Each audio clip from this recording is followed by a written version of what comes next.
So I'll do a little recap, kind of what happened sort of last time. The group was on Siesta 3 in the aftermath of preventing Quandra from being kidnapped by what turned out to be a mercenary group that, or a group that does bounty hunter, just a very well positioned and very well financed group who came to take Quandary back to the core stations. And some of the station and some of the crew of Bishop Gambit prevented that. And then there's this big party, really, at which point we also went back and lived Oni's moments when he met the favorite waitress of Siesta 3 called Lila and tried to save Errol and Flynn. He stabilizes them at first, and then he recognizes that Lila is injured. And one of the mercenary groups essentially drops a facade that she was perhaps working undercover or trying to prevent Quandra's capture also. And Oni and Lila throw this into a wrench, really. And so she has Oni wait until the group enters the main Siesta 3, and then she takes out the one left mercenary guard in Praxis and has Oni shuffle and run towards Dr. Addis's hydro hut. He finds it empty, but he finds a surgical suite and he goes to town. Really, it's like playing a video game. He puts on goggles, probably VR goggles, and multiple arms and computerized surgery and stabilizes Lila. Dr. Addis drags Max back to his hydro hut and finds Oni there, and there's a little bit of a standoff at first until he recognizes who Oni is, and Oni and him help with Lila, and then Oni goes back and gets Errol and Flynn with other members of Siesta 3 and carries them back and attempts to save them. He loses Errol, but they save Flynn. Max is healed from his gunshot wound, and he goes towards the Alpha and Omega Church. At the same time, Bass and Sura, they party up a little bit, but then they have work to do. So they go back down to the engineering bottom of the Siesta 3 station, sneak their way. Well, Sura creates this diversion where she starts yelling at everyone that the Teamsters have this mock drill. She pretends she pretends it's real, but she makes up a drill on the spot and starts yelling out, as a third in command will do. And Bass sneaks through the distillery bar into the back and climbs through the fan chutes.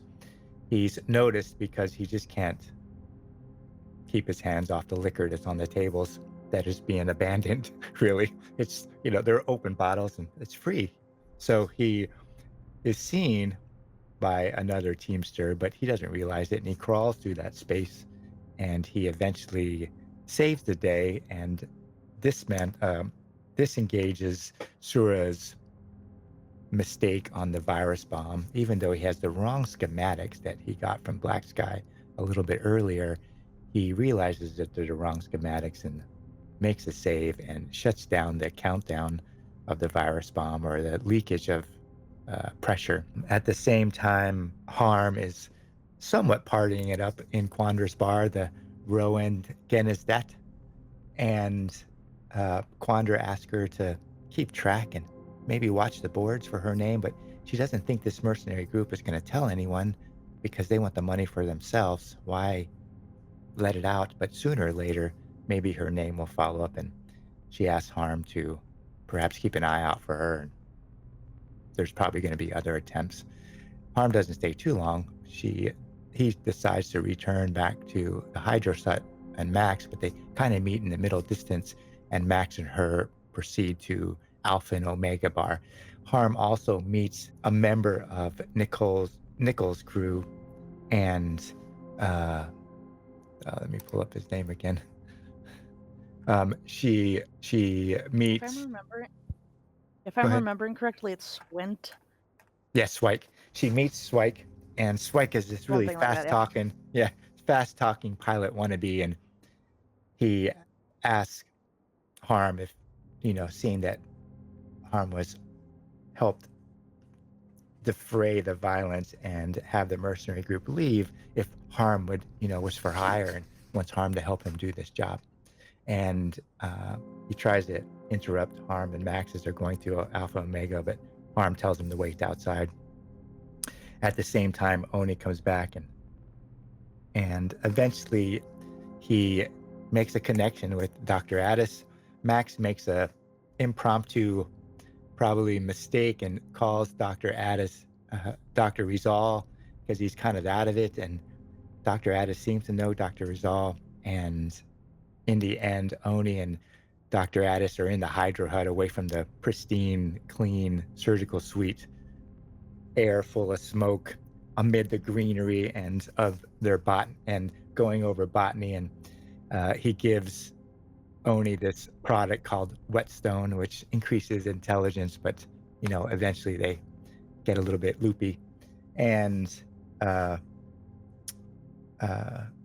Max and Harm go to Alpha Omega Church, and unexpectedly Max is going to pray or to collect himself, because he's going to try a system reset to try to get rid of Mother.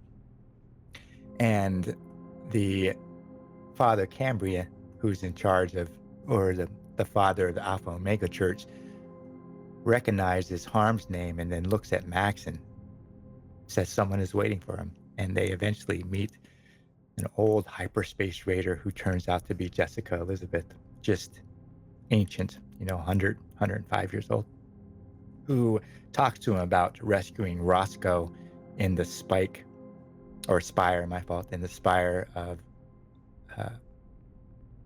hyperspace, the hyperspace raiders and the Brotherhood of the Void, and how her and her mother, being at odds as she grew up, became a teen and a young woman, Roscoe held them together. But when Roscoe was taken captive, they developed this plan of trying to rescue him, because that was the one thing they could agree on. And that plan went awry in some fashion. And Max and Harm realized that time in hyperspace is not the same. And even though Max had just met Jessica Elizabeth weeks before this, when she was much younger, now she's in her 90s or 100s, who knows? Max knows she's the oldest, and she asked Max if he was good for his promise, because he promised he would do anything that was needed and to rescue Roscoe.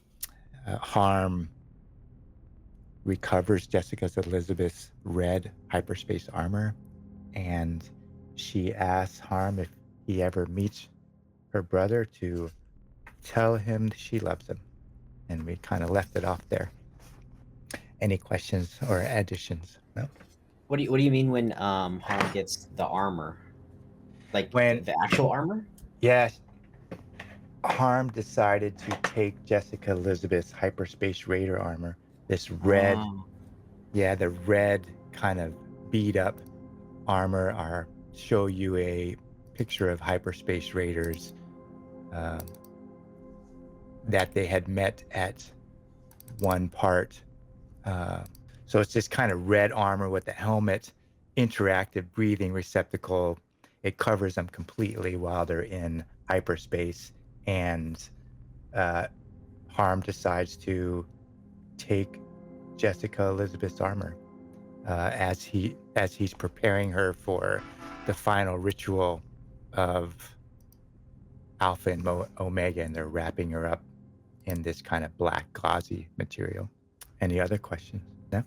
So we'll start with Harm. Harm, you've taken off Jessica Elizabeth's armor. It comes off in like these servo, and underneath there's this like filigree of copper filament that the armor attaches to, almost like a vest, really, and it attaches in pieces everywhere, and an integrated helmet. And you collect her armor, and it's probably in a box or some sort of wheelbarrow-like structure at the church, and you and Father Cambria prepare Jessica Elizabeth's body for service, really, and wrap her like head to toe in this black gauzy material. And Father Cambrian, this android who's in charge of the church, he looks at you and he says, "It seems like this person knew you, Harm, that you were well acquainted. She just showed up, 2-3 days ago and said you would be here." His voice is kind of warm as an electronic voice can do from an android. And he looks at you and he says, she trusted you. Did she have a name? How long did you know her? Time is strange with what our relationship is and was. Her name was Jessica Elizabeth. Oh, you must have known her for a long time, the way she talked to you and the way you kneeled before her. It seems that you are trustworthy. Are you trustworthy, Master Harm? I try to be, yes. Well, perhaps you would consider doing something for the church. I have these monks that need a chaperone to purchase a godling core from an android cohesive that lives on a asteroid near the Hope system. You think you would be interested? They just need an escort. It pays well. We pay well. I am willing to talk to my crew about it. We do have business in that area regardless, so I don't see why we shouldn't be able to. So you get finished kind of preparing Jessica Elizabeth's body. She's wrapped head to toe in this black gauze, and Father Cambria asked you to help her carry her out to the dais, which is out front in front of the pulpit, and you kind of lay her out, and all the, like, these 3 monks that he was talking to before that you see, and Father Cambrian, they all put a hand on Jessica Elizabeth and just start this low drone chanting. A couple other people who are sitting in the pews, kind of look at each other and shrug and get up. Perhaps they're looking for oneness with the Alpha and Omega, and they put her hands on Jessica Elizabeth. What does Harm do? He'll kind of follow suit, even if he doesn't know the words. He'll just kind of join in. Sure. You're there for a while, like it drones on for a while. And then you hear this voice in the back. You know it's Swike, this high-pitched, like, hey, what's going on? Oh, are you done in here? Harm, are you ready to go? He kind of walks up and he pokes at the body and he goes, oh, that person's dead. I waited outside, Harm, you said 15 minutes. I'm not disturbing anything, am I? And he looks at Father Cambrian, and Father Cambrian, his eyes are still rolled up, and all the rest of them are still this low kind of chanting drone. Kind of take my hand off of her and just say thank you for everything, I guess, that will happen for me and has happened for you. And then I'll look at Swite and just be like, okay, let's talk outside of the church, please. What do you do with Jessica Elizabeth's armor? Just carry it with you, or? Is there a box or a wheelbarrow or just something I can put it in and carry with it? Yeah, you could probably I fit don't it have in. my backpack, so I kind of need something to carry it in. Yeah, in fact, you find a crate, it's in these little pieces, and except for the carbon fiber shell or this filigree shell that goes underneath you that you kind of put up like a pants and like a vest that it all attaches to. You could fit it all in a big box, or you fitted it in a big box while you were preparing Jessica Elizabeth's body. Okay, cool, because I want to do that because I don't have my bag with me. Sure. So you're just carrying it in a box then outside? Yeah. Okay. So you go outside with Swike and he goes, okay, you ready? How much is it? How much you think it's going to cost? Like those corporate mercenaries, they must have had I think I know who's working for them, how they got in here. We got to shake him down, and we got to get him out quick before he hides it. You ready? Who hides what? We can talk while we walk, but I want information. Okay, let's go we're going to go to the practice bar. We're meeting a couple of the boys there, and then we're going to go get this guy who let them in and gave them the information. Okay. Okay. You had questions?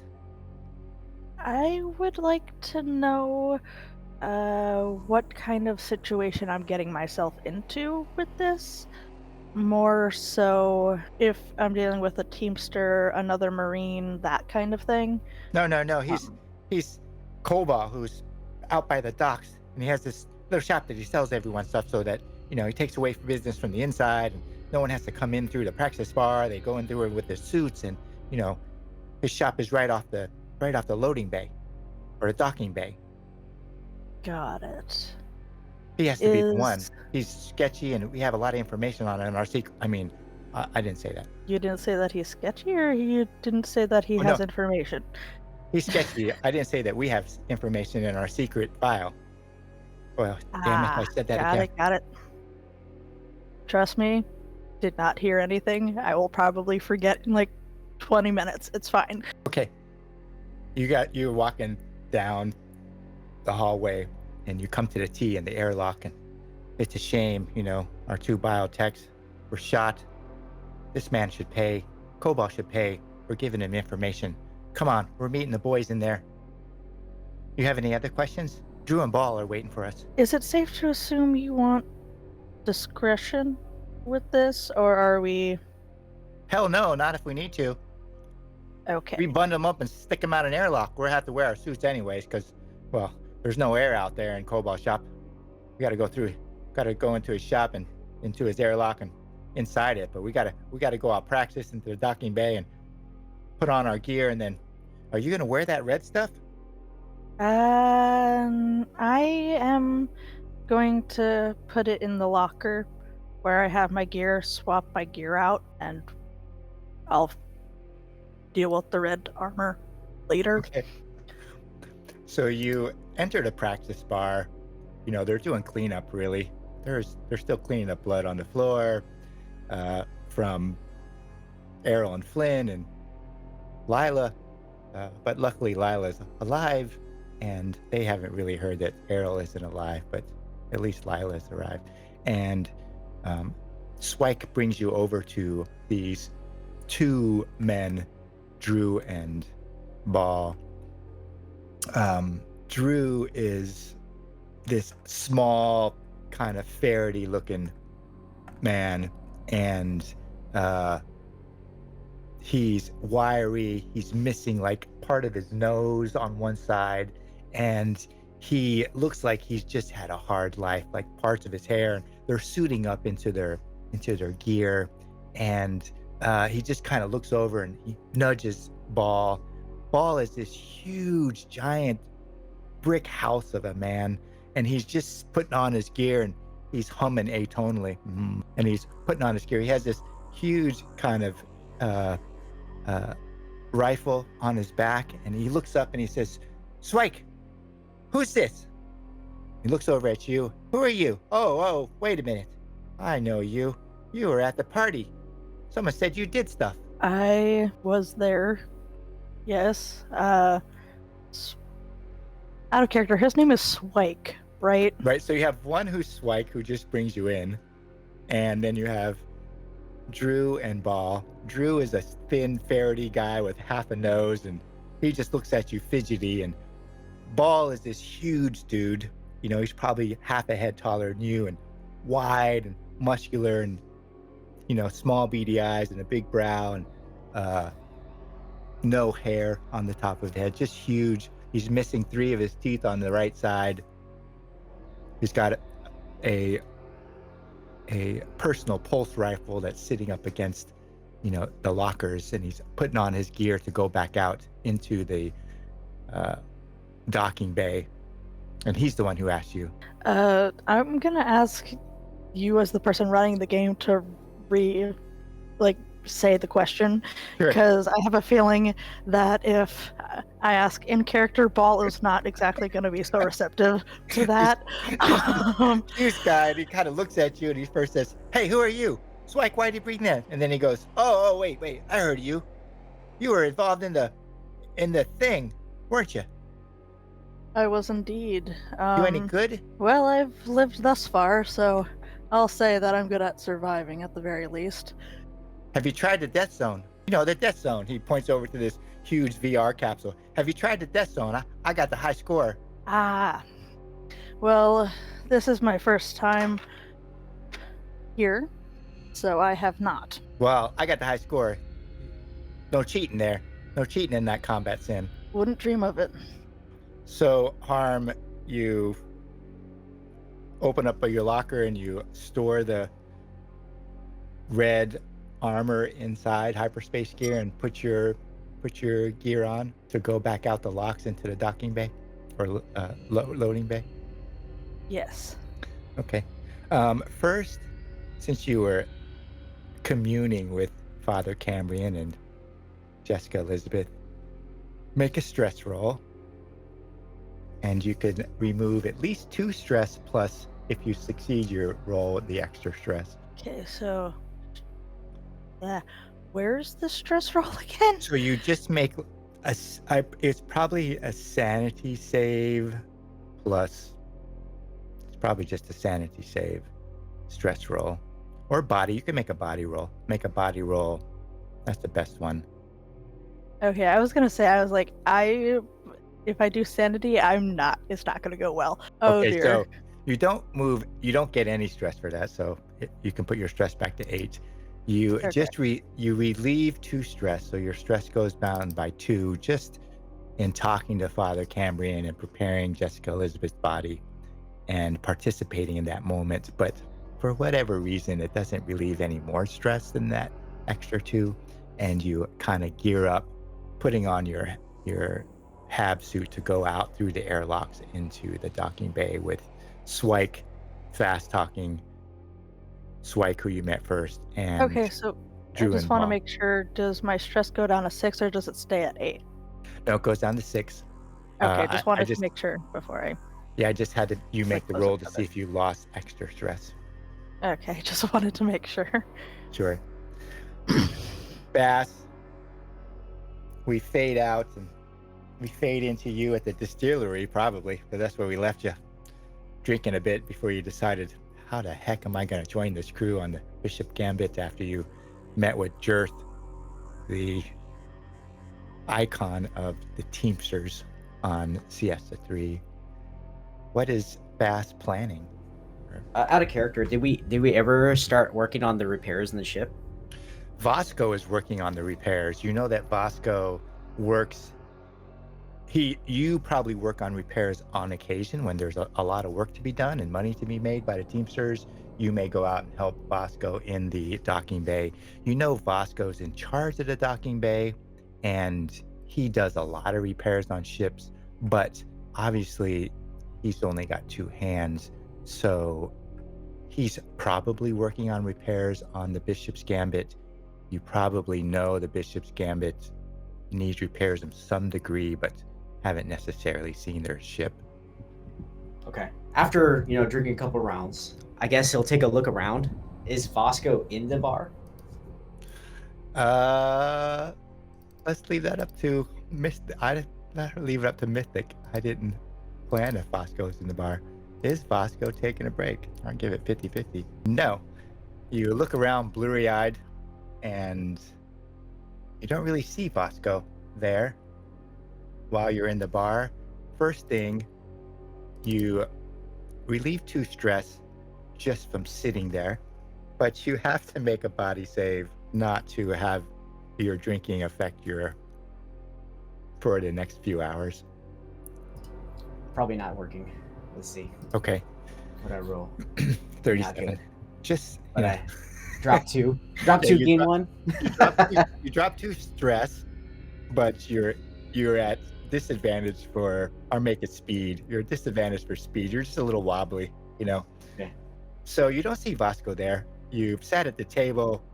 You hear that other Teamsters bitching about Sura and this mock drill that they had to do, and you know why she did that drill, just to sneak you up onto the virus bomb. And you look around, Vasco's not there, which isn't uncommon. He stays out in the docking bay anyways. What does Boss do? I was gonna go to the bartender. Does he or she have a name? Yeah, let me look it up to that because I Didn't write it down. Bad me. Oh, Ren. Ren, right. I wrote it. Yeah. Ren. So Ren's at the I'll go bar. up to Ren and like, Ren, where's Vasco nowadays? Normally, at this time of day, he'd be drinking himself to the gills. Now, Basilio, you know he doesn't drink like you do. He's making all that money working on them ships. He's out in the docking bay, I expect. Well, if he ain't gonna drink here, I should probably take some to him. Yeah, give me a round of the good stuff. I'll go find me Vasco. I have business with him. He like pulls up this 4-pack because there's 2 already missing from the loops, and he goes, Yeah. Now, Basilio, your tab's a bit running high. Tell that to the boss man, Jerd. He's got me covered. I guarantee it. For some reason, your tab was wiped out. Why is that? What's going on? Like I said, I got business with Vasco. He like sort of shoves the beer over to you. It's like 4 long breaks, short, quiet. He goes, I tell you what, tell me what's going on, and I'll give you this for free.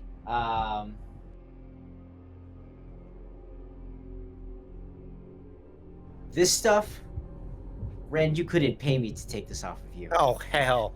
Yeah, I'm starting your tab again. I don't care if it's been wiped. That is so bad.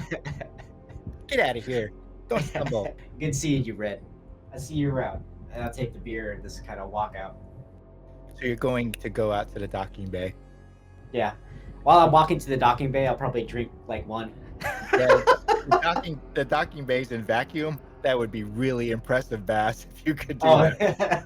Oh, so that means I have to suit up. So this is the first time Bass is going to take off his grimy robe and actually wear a suit. Well, you would walk out through into the practice bar. Yeah. You don't see Harm and Swike and Drew and Ball getting ready. They've already left the practice bar. But there is a group of lockers that's left over that are for Teamsters. Like at the far end, before the 2 airlock doors, there's like a row of Teamster lockers that is for you all to put on your gear and your HAB suits, so vac suits, so you could go out into the docking bay and work. And so there's, like Teamster, you don't have to have your own. It's just, and there's a group of lockers there with vac suits. Yeah, so he'll go over there. He'll suit up. I guess put the beer in a backpack or some kind of container to survive. I'm sure he knows what that is, being a functioning alcoholic. Well, what you do first is you open up one of the Teamster lockers, and out falls this black-clad figure. Lands on the ground, helmet still in place, wearing the same stuff that you saw in Rowan Genizdat bar when you prevented Quandra from being kidnapped or, returned to the core station. It's got a center shot right through the front of the helmet, and it's still kitted out in black bar. You probably startle a little bit as you open the door of the narrow locker, like he was shoved in there, and he falls out.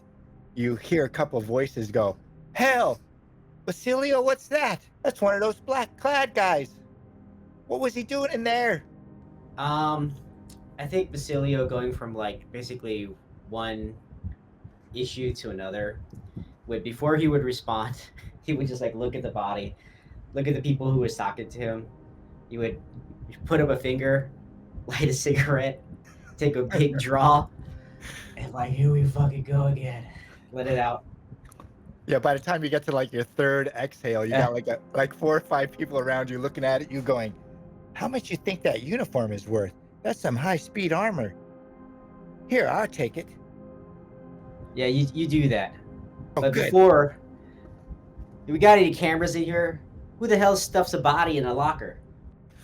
He looks around and he goes, "Yeah, there's cameras here. I don't know if they were working during the assault, though. You have to ask Black Sky." BS? Me and him are in good terms, always.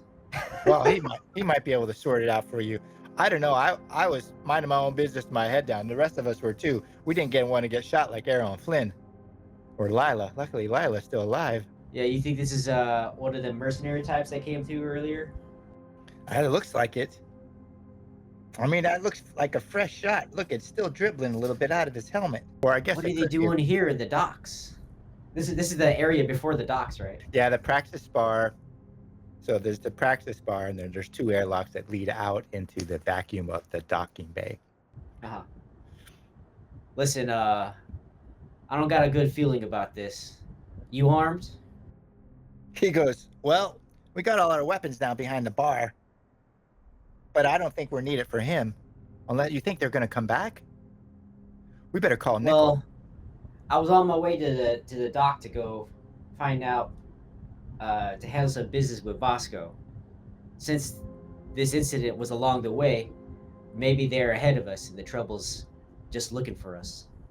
Oh, well, we did see Swike and Drew and Ball go out with one of those other new folk dressed out into the docking bar. Maybe they're sorting this out, although they didn't find the body. But perhaps that's the case. We'll take him to Nickel. Sure know what to do. All right, how many people are with them? Are with me? Yeah, the bar isn't full, but there's like 4 or 5 people around you looking down at the body. All right, so this is what we're gonna do. You two go to Nickel, and you two come with me. They look at you and go, well, okay. You think there's going to be trouble? There's Maybe always trouble on the station. You know that. Maybe we should hole up here and get ready. You go out and check. The other one looks at each other and goes, yeah, that sounds like a good idea. We'll just hold up here and make sure no one comes through the airlock. You go out and check, and then come right back in case there's trouble. Oh, I get it. And puts his hand on his shoulder. Shaking in your boots, are we? All right, don't worry. Big Brother's got you. Now, Basilio was born on the station, so he knows who Nickel is. Nickel is the group that are essentially have put themselves in the position of being the station's security. And Nickel's people and the Teamsters, they don't get along very well, although Jerth is pretty warm, giant kind of guy. Nickel is this pale, angular, very intelligent featured former orbital mechanic, and she runs Nickel's people, which are the security of the station, whom Swike, Dren, and Ball also work with, and who Harm is presently out in the docking bay. Basilio would know that because he was born here. There's some animosity between the Teamsters and Nickel's people. The Teamsters want Nickel's people to stay out of their business, not stop asking so much questions, and Nickel's people keep eye on everything and think that the Teamsters are going to mess around with the virus bomb and get them all in trouble, and they should control engineering because the Teamsters don't know what they're doing. Okay, so I want to kind of retcon the you two go to Nickel, because it sounds like that's not what Bass would do given that information. I think as they mentioned to bring it to Nickel, I'm like, no, this is Teamster business. Oh, we We'll thought that handle it sounded kind of ourselves. funny coming from you, Bash. You want us to take him? Well, I guess we could take him to Dr. Addis, or should we take him to the church for preparation of burial to Father Cambrian? After we get him out of his gear, because that looks like some good stuff. Yeah, it looks high speed. Yeah, let's do that. Let's take him to Dr. Addis first. All right, make sure he's dead. Strip him clean, and then you all take him to the church for disposal. All right, and then we're post here with our weapons ready. You go out and make sure Vasco's safe. Nothing's happening. Yeah, you make sure all that high tech gear is all fixed and clean. Okay, so you gear up and go out into the docking bay. Basilio? Okay.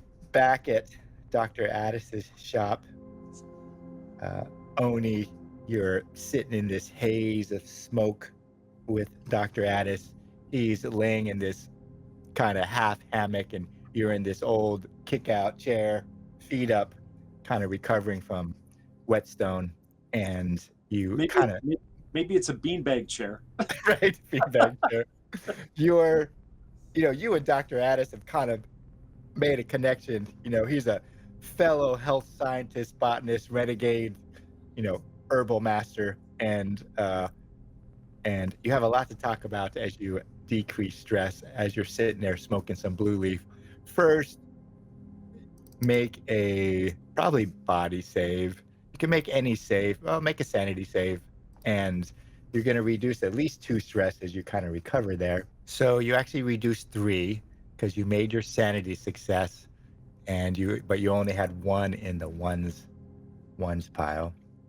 And so as you're sitting there, Dr. Addis goes, "Oh, Oni." Now he's bald on top with long stringy hair and on the sides, and he goes, How did you get infected by Dr. Rizal's bioweapon?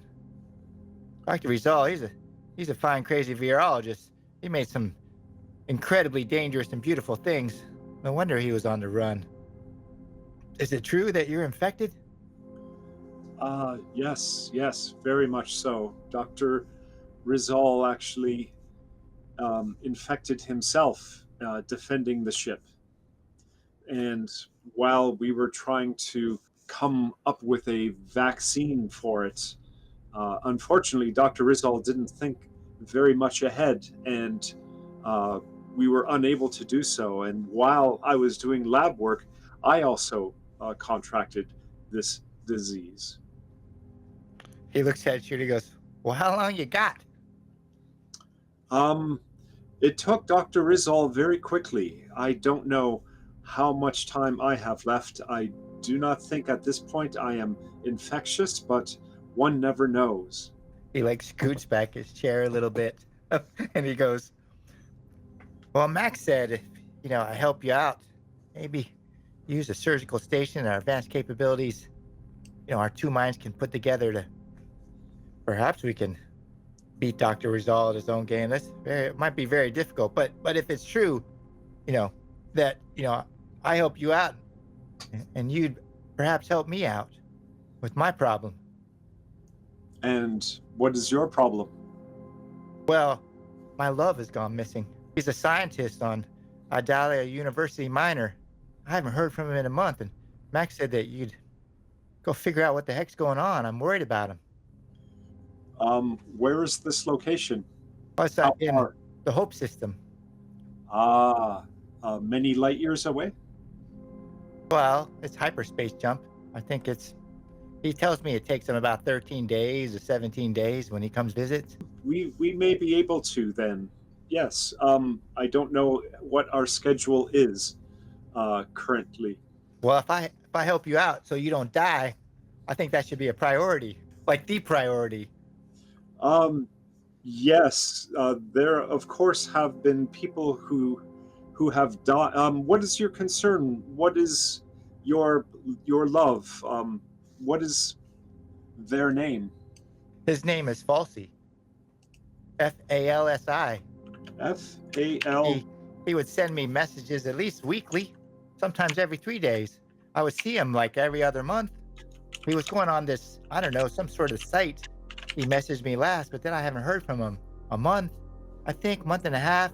Got me worried. How does he send messages? Sort of a tight beam message? That he just knows when, he's at the University of Idalia Minor on Idalia Minor, and he, has passing ships come by, and CS3, a lot of them come here for refueling. So either they drop by on a comms buoy and send it in, or, they drop by in person. Last time he sent me some sort of rock from some, I don't know what it is. It was pretty hard, like steel, metal, something. I'm not a research scientist. I'm a botanist, but he likes rocks and that sort of alien stuff. He said it was some sort of alien artifact. It didn't look like that to me, but I didn't tell him so. Oh, yes. Do you, it may be a clue. Do you think, perhaps we should have a look at it? He goes, okay, and he opens up like a drawer, like a case, and he rattles around. He starts throwing some papers out and beakers and, other stuff, and he picks it up and he goes, here it is. And it's just this kind of faceted rock that looks gray, silverish, and he hits it on the floor. Look, crack, crack, crack, crack. Stop doing that. A little bit out of game. Did I ever see the eggs? No, So I have no idea if this is one of them. not really. I mean, Max may have explained him to the crew, and Harm had seen him. I'm sure you would have talked about the mistake of handing over the eggs of the aliens.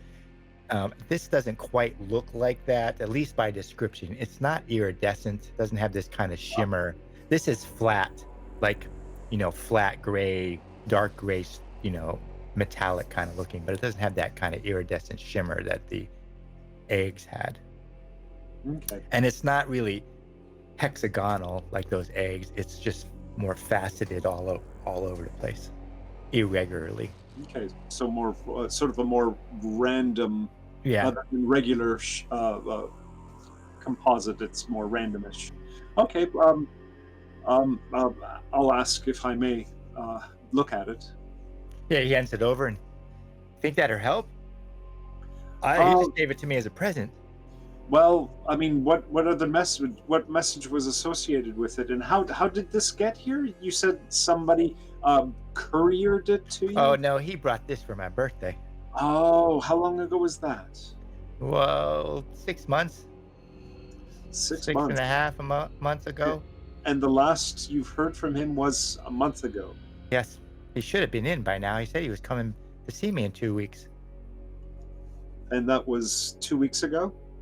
Well, he was supposed to be here 2 weeks ago. I last had a message from him a month ago and said he was going to be here in 2 weeks. Now he's not here, and he's probably got himself in trouble. You know those research scientists. Well, I mean, I had heard two of the biotechs on this station have died. Oh no, they were just the checkers. They weren't. They were technicians waving a wand, not like you and I or him. Okay. What did Falsey tell you about this rock? Other than, is there a location that it came from? Did it come from buried below the surface of wherever moon or planet this came from? What is the context? Did he mention any kind of context? He did say it was from Hope 5, which is a planet in the Hope system. I think that's where he was going to next. Some sort of structure. From a structure on Hope 5. Yeah. Like they chiseled it off or found it in the forest of Hope 5. I think that's where he was going next. Fascinating, don't you think? No. It's a rock. He looks around and goes, look, this is fascinating. Well, yes. But everything is a whole. You must understand the whole of the universe. What grows also grows from that which is inanimate. I think you've been smoking way too much Blue Leaf. This is true. But I am also not saying false things. Well, Father Cameron would say everyone's going to oneness, but I don't know if he counts rocks. Do you think they're living? That they have a soul of itself? There is the thought that everything has a soul. Even a Well, rock. soul may be one interpretation of what that oneness is, yes. Well, are we in agreement then? I help you fix your problem, save your life, and you track down Falsey for me and make sure he's okay, and tell him I'm mad if he is. Well, yes. In case take on it. in case this is a clue, may I take it to show my crewmates? He goes, yeah. I'm not really attached to the rock itself, just the person who gave it to me. Okay, so just once more, my short-term memory seems to be impaired at the moment. Alien object, possibly from Hope 5, a structure on Hope 5.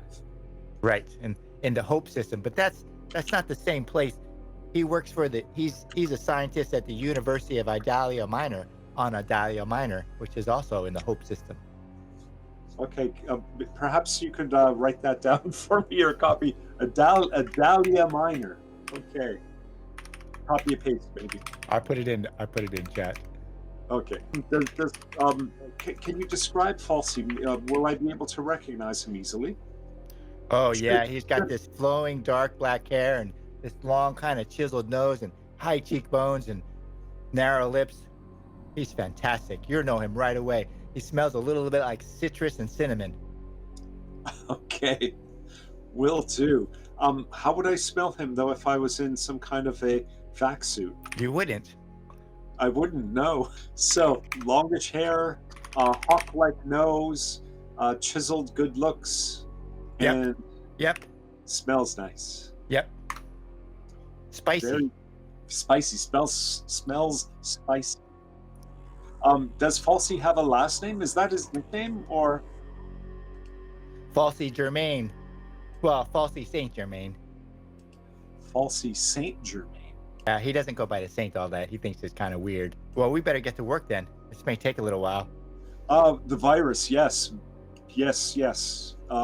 What are your skills in virology? Well, fair. Probably about the same as yours. I am a health scientist, but, I'm not a combat munitions grade bioweapon virologist like Dr. Rizal, so hopefully luck will be on our side.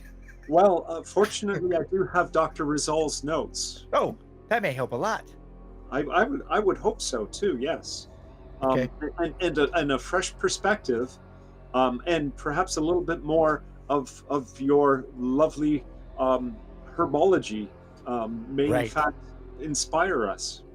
When do you think you are going to exit the incubation period and actually be infectious? I don't know, but a good roll should be able to tell us. So it's going to take about 1d6 plus 4 days for you to work through the problem.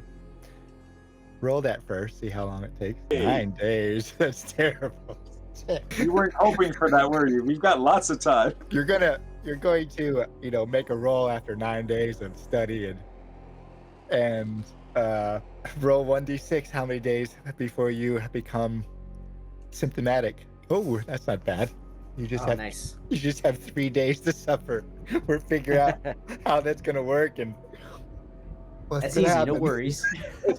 What's gonna happen? Perhaps Oni can commune with Dr. Rizal's spirit across space-time. Yeah, that'd be you got metaphysics at double disadvantage.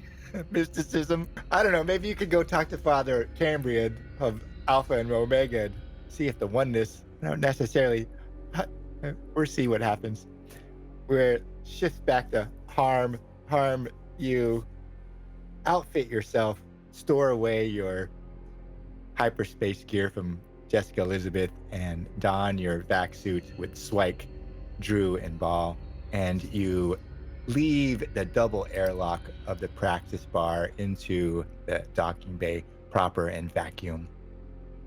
They proceed down the right-hand arm of the U. So the docking bay is this huge kind of it has scaffolding for you to walk on, and it's in a big giant U shape, and there's ships parked on the right-hand side and ships parked on the left-hand side of the U, and you go along the right-hand side of the U with Swike, Drew, and Ball. You're all in vac suits with short-range communicators, and you post up before Cobalt's shop, and there's a little small airlock. You're gonna have to lift your foot up really high, and a small double airlock leading into Cobalt's shop.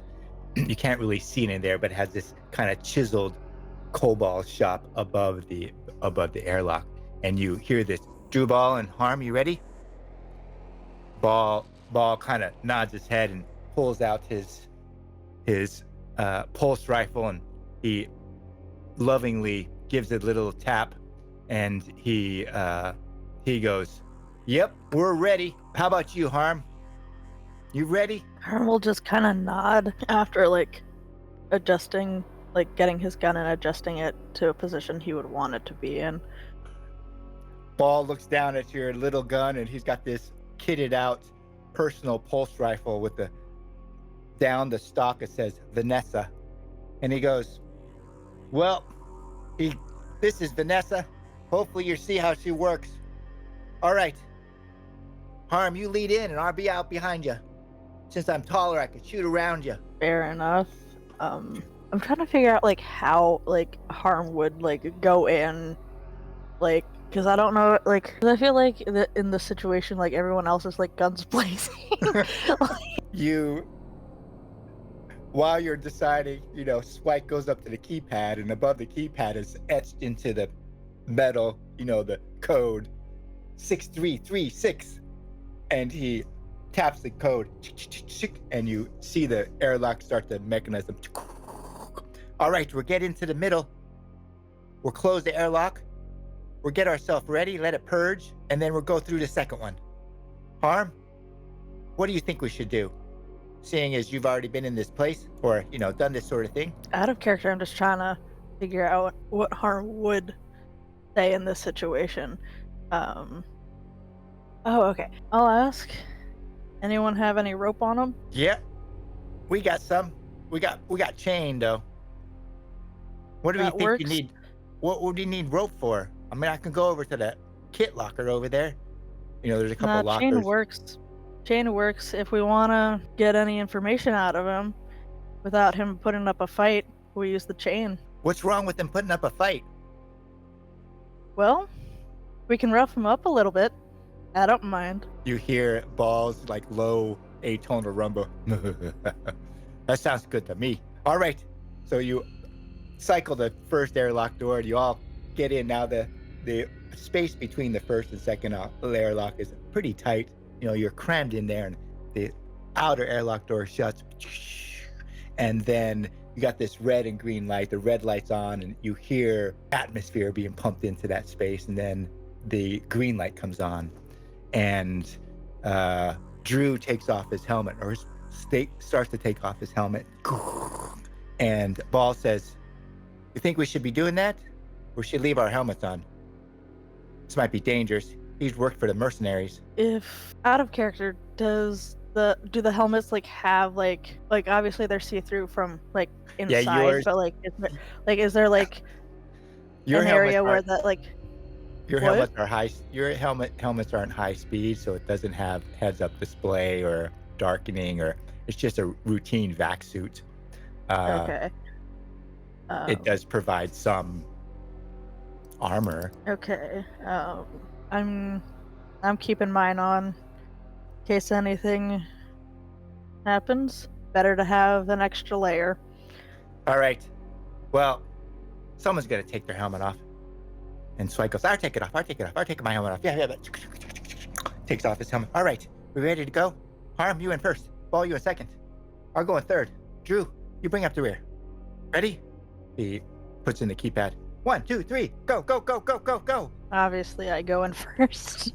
Harm, you walk in the Cobalt shop, like you have to high step over the barrier, over the knife edge of the airlock door, and Cobalt shop is just a mishmash of all sorts of stuff, just piled up everywhere. Old computer terminals, it's this dingy little store that has odds and ends from every sector of space just piled high on every vertical and horizontal surface you can man. There are hooks in the walls, and there's vertical surface, and there's like an old kiosk there, and you faintly hear through your audio this cassette that's looping like 30-year-old core space hits, and you can't see anything because it's this narrow aisle of like a hoarder's den of mishmash stuff that's being sold.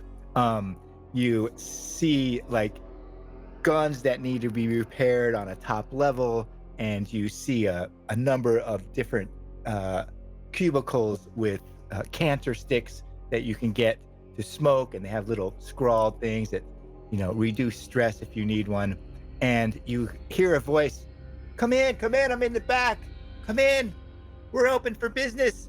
Whatever you need, we might be able to find. I'll go in deeper, like cautiously. Like obviously it's a mess with Right. like one aisle, but like obviously not like too slowly because there are guys behind me, but like cautiously enough in case like something like falls or anything, because you never know. You weave your way down the aisle and you come to it opens up a little bit. You see like this low table or like counter really, and this old man sitting behind it. He's got peppery gray hair and a big giant mustache and a little bit of a patch right here, and he's got little spectacles on. He just looks like this wizened old man. He looks up and says, "Oi, you can take off your helmets. It's warm in here. Well, I got some good fresh scent in it. I know it looks like a mess, but you need those guns fixed." Ugh, I think I'll keep mine on, but thank you. He looks around and Swike goes, "Hey, you, Cobalt." And he like nudges around you and he goes, "We're taking you in for working with those mercenaries." And he kicks over like this mass of stuff and it goes crashing down, and you see like an old android with a box on top of its head. You don't really know what it looks like. It says Demos 2 on it. Harm, make a intellect plus military training roll. Intellect plus military, right? Military training, yeah. You okay? I'm fine. My thirst is dry. Okay. So you 20. look over there. Cobalt, this tiny little wizened man with like reader glasses on and a big giant mustache, little patch on his thing, and he looks kind of confused. And you scan over to this android that's just like sitting on the floor, or this what looks like it says Demios 2 and it's got this box on its head. And Harm knows that Demios 2 is a combat AI without sentience. It's a non-sentient combat AI. Old model is a Demios 2. And it's sitting with this cardboard box over its head, just kind of slumped against the side. And Cobalt looks at Swike and says, hey, what's going on here? And Cobalt's yelling at him and pointing at him, and he reaches over the counter and points at the little man and says, "You're in league with those mercenaries. We know you gave him it. Boys, get him. Ball and Drew, grab this man. Heck, don't even put him in a suit. We're just going to take him right out. Just grab him." We should probably investigate the android as well. Yeah, about that time, you hear Cobalt say, "Demios 2, up and protect." And the android just jauntily stands up, and you see the box on his head like moves over a little bit. You just see one little eye like poke out. This little red eye pulsates a little bit, and Swike yells at Cobalt, "Shut it down." He goes, "I don't know." And Cobalt says, "I don't know what you're in here for, but you ain't taking me anywhere. This is my shop." And Swike yells back at him, "We're going to shut you down, old man." And he's kind of shaking him a little bit. And Demos 2 whirls up to thee and stands up. What does Harm do? Good lord. How? Just in my head canon, does the it's like a battle bot?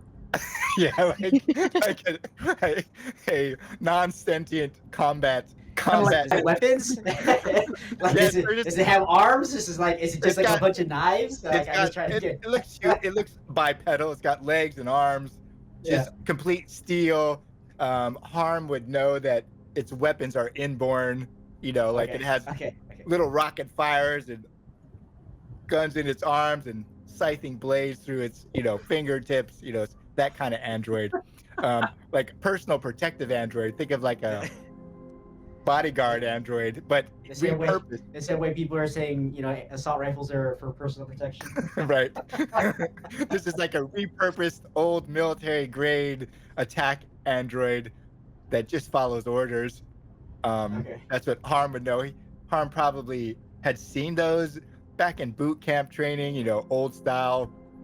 They've probably been out of service 50, 60 years. It's that kind of thing. Is there like would Harm know if there was a way to like not decommission it really, but like kind of shut it down so it doesn't like attack us, or would I have to actively like shoot it in the head to like get it to shut down? Yeah, there's no switch.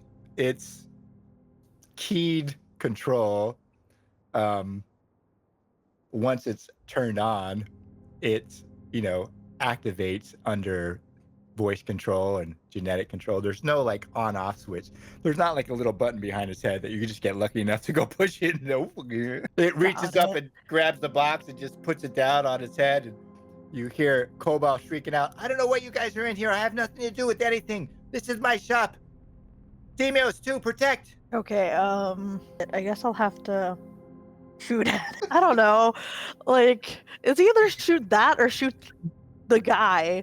So theoretically, if I did shoot the guy and he died, would the BattleBot android thing stop attacking us because he's dead? Harm thinks that's very unlikely. Fair enough. So I'm gonna attempt to shoot the android. Now the robot isn't attacking. He's been awakened. Cobalt didn't have him attack anything. Okay, so I guess I'll ask.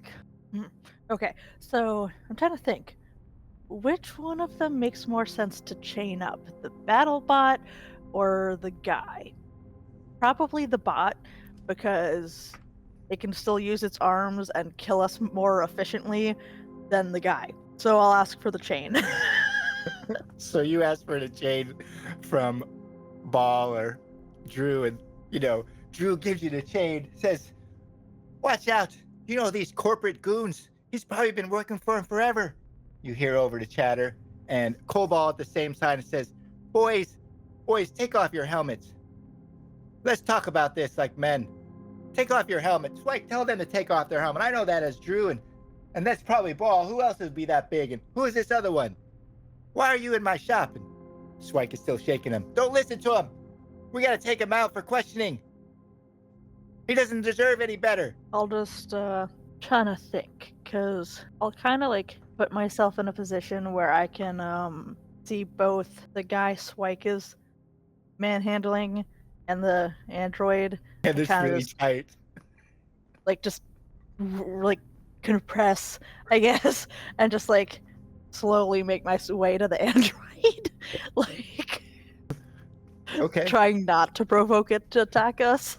What's your intent? I guess my intent is just trying to maybe see if I can like if I feel like it's gonna attack us, then chain it, but not yet. Okay. Because it's not actively attacking us, but if I feel like it is gonna attack us, then I want to do that. Like, can you all see that when I roll? Yeah. Okay. Yes. So I asked Mythic, because I don't know what Spike is going to do. I have an idea what Spike might do. So, Harm, you're in there. You're trying to edge around closer to the droid. Spike is shaking this old man with his reader glasses go off and kind of fall off his face. And he's trying to calm down, get you all out of your helmets. Paperwork is going everywhere and things are getting knocked over. And finally, Spike says, "Take it out! Take it out!" And you see Ball wheel Vanessa around his personal pulse rifle, and it just goes to hell in a handbasket. Oh no. So oh god. what's going to happen is the android's going to attack. Harm, stuff just goes flying. This tiny little shop that's just packed full of stuff. As Ball wheels Vanessa around and just pulls the trigger as he's sweeping by. Things are just going all over the place. You hear Cobalt's voice yell out, "This is crazy! You Nicole's people are crazy!" And Swike, shakes him and slaps him and hits him in the head, and Ball lays off on his pulse rifle. Harm the android obviously is going to protect Cobalt. The way this will work is I'm not going to make any rolls. It's going to be all on you. Oh, and dear. and up to what you do. The android is going to attack 2 people each round. And what would as Ball opens up with Vanessa and whirls on the android as Swike gives the order, what would Ball do in this situation he's found himself in? Okay, so would Harm know like the areas besides the arms, obviously, that the android could attack from? Because I want to theoretically try and avoid those. He can attack from the central disc on his chest. He can attack from both arms. There's probably little servo units that pop open on his shoulders as he's wheeling around towards you. It's such a tiny little space. He could just swipe at you with its metallic arms without using munitions. He can bludgeon you. True. You're really in really tight quarters, even as Ball wheels around to fire Vanessa his pulse rifle. It is just such small area that, as a prior Marine, Harm, you realize that this is just going south far quicker, and it's almost in melee combat. That's how close you are. Like, you shouldn't even be firing a weapon like that in this close quarters. But there's no safe space really away from Demos too. Okay, I guess I'll try to use the chain now. Okay. Like, You're going to and try to at least like wrap it around it so it can't like attack us with its arms. Okay. You're going to like try to position yourself to essentially give it disadvantage at its attacks. Yes. Okay. So I think that would be a speed plus military training check, or you're really trying to move fast through this open space. At the moment, it has less to do with strength than getting in position. And would it be like? Would it matter if it was military training or athletics? Because they're both the same. Yeah, however you want to flavor it. Do you react quickly just because of training, or do you just move with adroit fitness and it's really just, an athletic speed move rather than weaving in and out, however you want to? Fair enough. Oof. That hurts. That hurts. So I had a feeling that was going to happen. There's 4 of you, so that's 8. Actually, it's just 6 because Swike is holding Cobalt, or with Cobalt, so there's 6. So he's going to attack 2. So 1 to 2 is 1 to 2 is Harm. Since he failed on his roll, he attacks Ball and Drew. So you see Harm as you try to get in position with the chain. You probably try to loop it around it, and it just misses, catches on the side of its shoulder and the helmet, and it slides off it, and you go careening into the wall. The wall falls on top of you. All this stuff that's up there, just you get buried in it. It falls up on top of you, and then you just hear screams as it reaches out and swipes Ball and Drew.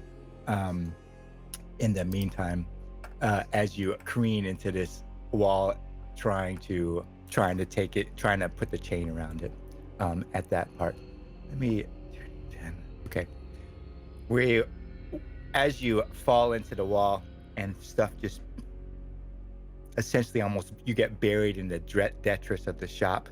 All the stuff that's on the shelves fall on top of you, on the countertops. As you land into the wall and miss with the chain, we will fade out and go to Bass.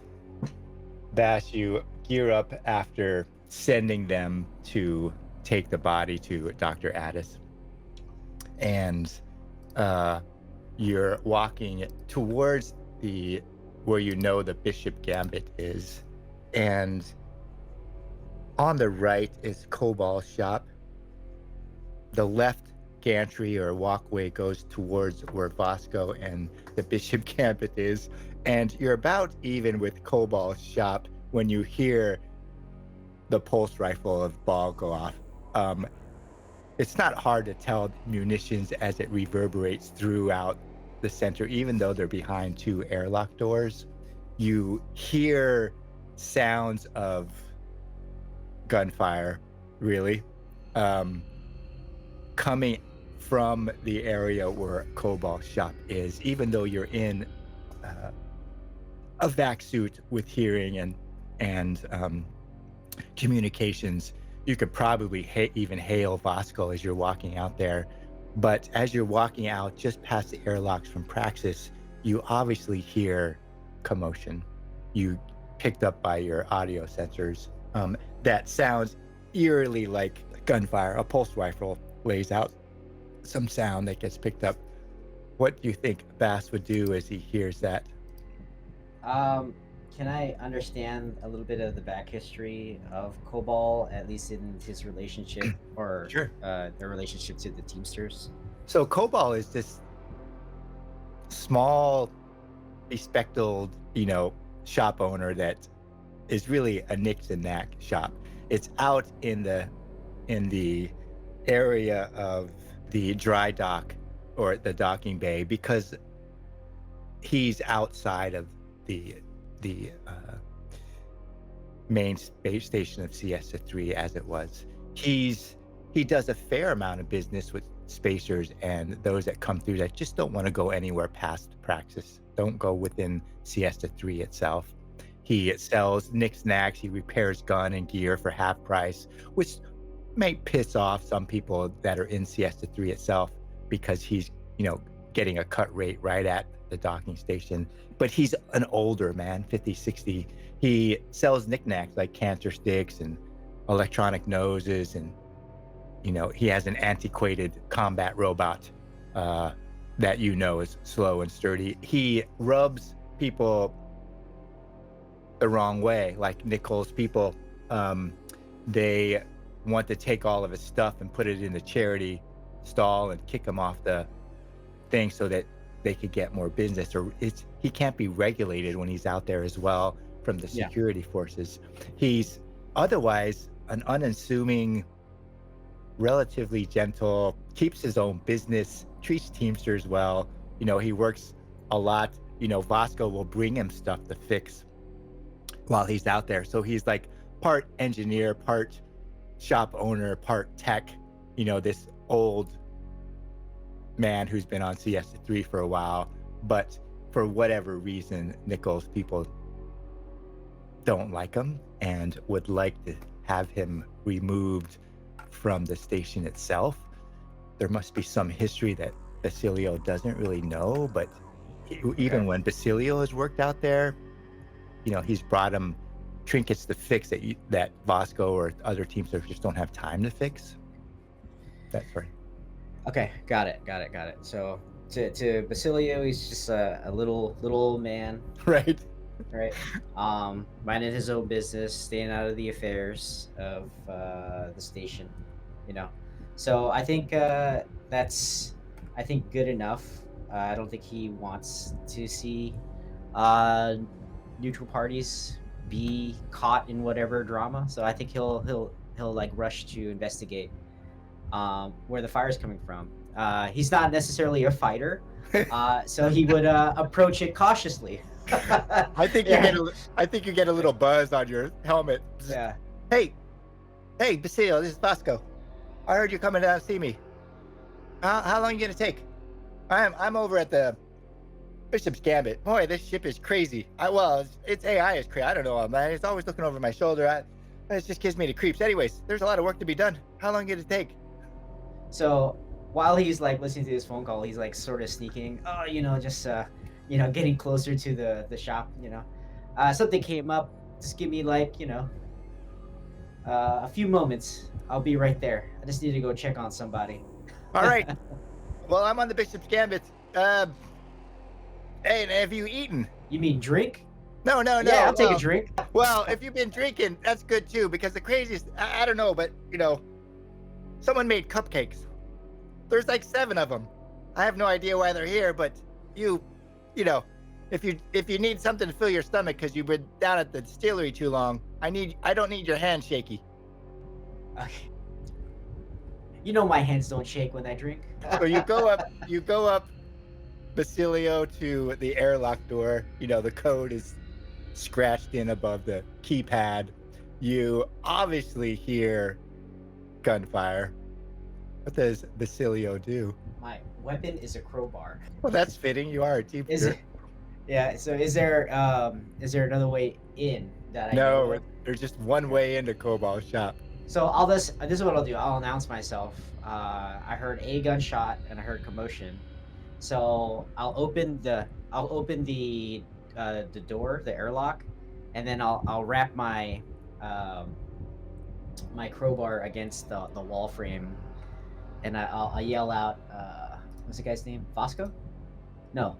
Cobalt is the owner. Yeah. Okay. You all right in there, Cobalt? So you cycle that outer airlock and close it, Yeah. and you can hear the commotion as soon as it cycles through, and you cycle the inner door lock. You step out, Cobalt. There's just craziness. You have the narrow little walkway that leads back to the main counter. There's just stuff all over the place. You can see an altercation. Almost see probably the bulk that is Ball, and Dren is always pretty close to him. You immediately hear gunfire. If you wrap on the side of the wall with and then what you see is these 2 metallic arms just sweep Ball and Dren off their feet, like just hit them, and they just go flying. Dren probably lands maybe 5-10 feet, careens off the side of the wall, brings down a whole bunch of shelving, and there's just gear and knickknacks everywhere, and lands on a sliding skid, 5 feet in front of you. You see the remains of Ball's feet go flying backwards. You can't really see the vac suit that Harm's in. Yeah. You might be able to see or hear Cobalt in the back yelling, and probably Swike's voice, but you have no idea what the heck's going on. What would Bass do? I think he would again try to get everyone's attention. What's all the commotion about? It's like I think he would try to like bluff his way through. I'm like, they'll be messing with little grandpa over there. I got an army of Teamsters outside.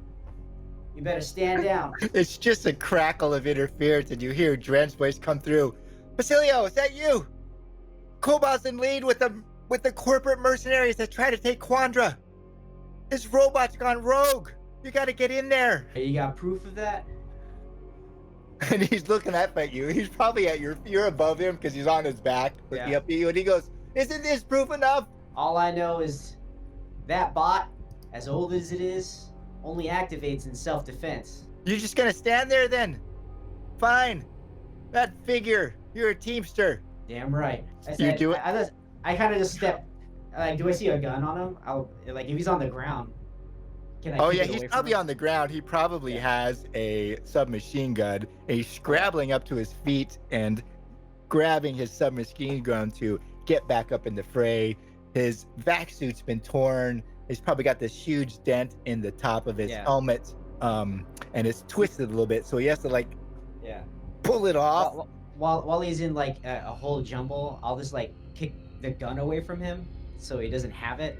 At least for the moment, he'll be disarmed. I'm like, why'd you just lay right there while the big boys talk? Make a probably speed with Rimwise. Nice. You're At trying to disadvantage. try to tell you. I didn't do that on purpose. There we go. Oh, you still I do still it. got it. Okay. So you kick his gun away. Yeah. All I right. kick his gun away and I kind of point my crowbar at him. Let's just lay down there and let the big boys talk.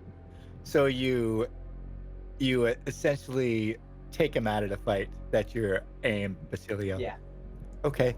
He probably lays on the floor like, okay. But this is going to cost you, Basilio. When Nicole holds this, Jirth isn't going to be able to protect you. This is going to go south. Yeah. Put it on my tab. All right. Oni, you're in Dr. Addis's office, or, you're in the Hydro Hut in the greenery as you and Dr. Addis are talking about how to go about working on the virus when two men just drag this black-clad figure into the Hydro Hut and drops it on the ground and says, "Hey, Dr. Addis, we found this mercenary in Praxis Bar. Well, Basilio found him, and he told us to bring him to you and make sure he's dead before we take him to the church." And then Basilio went out. I don't know if there's some sort of commotion he thought would be happening, and they think they're going to be attacked again. So we got the Praxis Bar already. Everyone's staked it out, and we brought this dude back here as Basilio checks it out. Oni has a good look. Is this the Black Ops individual who was killed by the potentially undercover Black Ops? Yeah, Oni, you look at the body. It's the one she shot through. I guess the side. She hit him in the side of the head. Took him out so that you could run Lila to Dr. Addis's body. And it looks exactly like that one last mercenary guard that the other one took out for you. What does Oni do when he sees it? I'm not in a position of authority. Sure. What does Dr. Addis Dr. Addis kind of gets up and he goes, "Where was it?" And he goes, "Well, I don't know. Someone stuffed him in a locker." And Dr. Addis shakes his head and looks at you and goes, "Stuffed him in a locker? That sounds weird." And he looks over and he goes, "Let's get his helmet off." Kind of wrangles this helmet off that has a shot through and a blowout on the side, and he pulls it off, and there's a probably mid-30s man in there, very short hair, chiseled jaw, kind of big bulbous nose, eyes are wide open, and Dr. Addis taps him on the forehead and goes, "Yep, he's dead, all right." He looks at Oni and he goes, "Oni, you were in the Praxis Bar. Did you see that one of them got killed?" That may have happened, yes. He looks at you quizzically. "Oh, well, you guys could take him to the church. I don't think there's anything nothing for me to do." Dr. Addis, this is not somebody from the station, is it? We don't know this person's religion. Do you not have a composting facility? He looks at you and wrinkles his nose. "What are you suggesting, Oni?" The circle of life. Ashes That's to ashes. why I'm a vegetarian. Well, yes, but plants do need nutrition, so. I don't have any plants that eat meat. But perhaps there are some clues here. You think we should explore? Investigate the body, yes. All right, boys, we're investigate. We're taking him to the church. Have Father Cambria, deal with the necessities, but you can leave him here. And the two men kind of look at you and goes, "Well, Basilio said we could have his armor." Come back later, boys. They kind of look at you like, "Damn it, Basilio. I knew he would set us up," and they just kind of walk out. Dr. Addis looks at you and goes, "Oni, what are we looking for?" Clues, Dr. Addis. "Well, have at it then." Okay. So is there any kind of well, I guess the helmet is damaged. There must be some kind of communication device. The helmet, is integrated. It's a high-speed military-grade helmet. I don't expect Oni would necessarily know, but he would know that, he's been in HAB suits and vac suits and had, janky helmets, and, this is high speed. It probably at one point before it has a bullet hole going through to side. It probably had a heads-up display. You obviously saw the visor go black, so it has automatic eye protection. It probably has anywhere from infrared to who knows what vision changes, optical changes in the helmet. It's very cushy. It has, speakers on both sides, and it's fairly impressive. The man himself looks like any other one, but if you disrobe him and take him out of his armor, which is this high-speed kind of black tight weave that's made out of all carbon fiber too, with plates on it at different places. He's fit, really. He probably has a number of tattoos. I was just going to ask, tattoos, anything recognizable, like mom, M-O-M? I should have said M-O-M. I would have you make a probably intellect with field medicine. I don't know where Oni got his field medicine. How he got that? Like, was it military? Well, it's not field medicine in the sense of military field medicine, and more like sort of bushcraft kind of survival kind of medicine from the monastery, perhaps. More traditional sort of medicine. Maybe intellect with theology. If you think that he would, theology may work.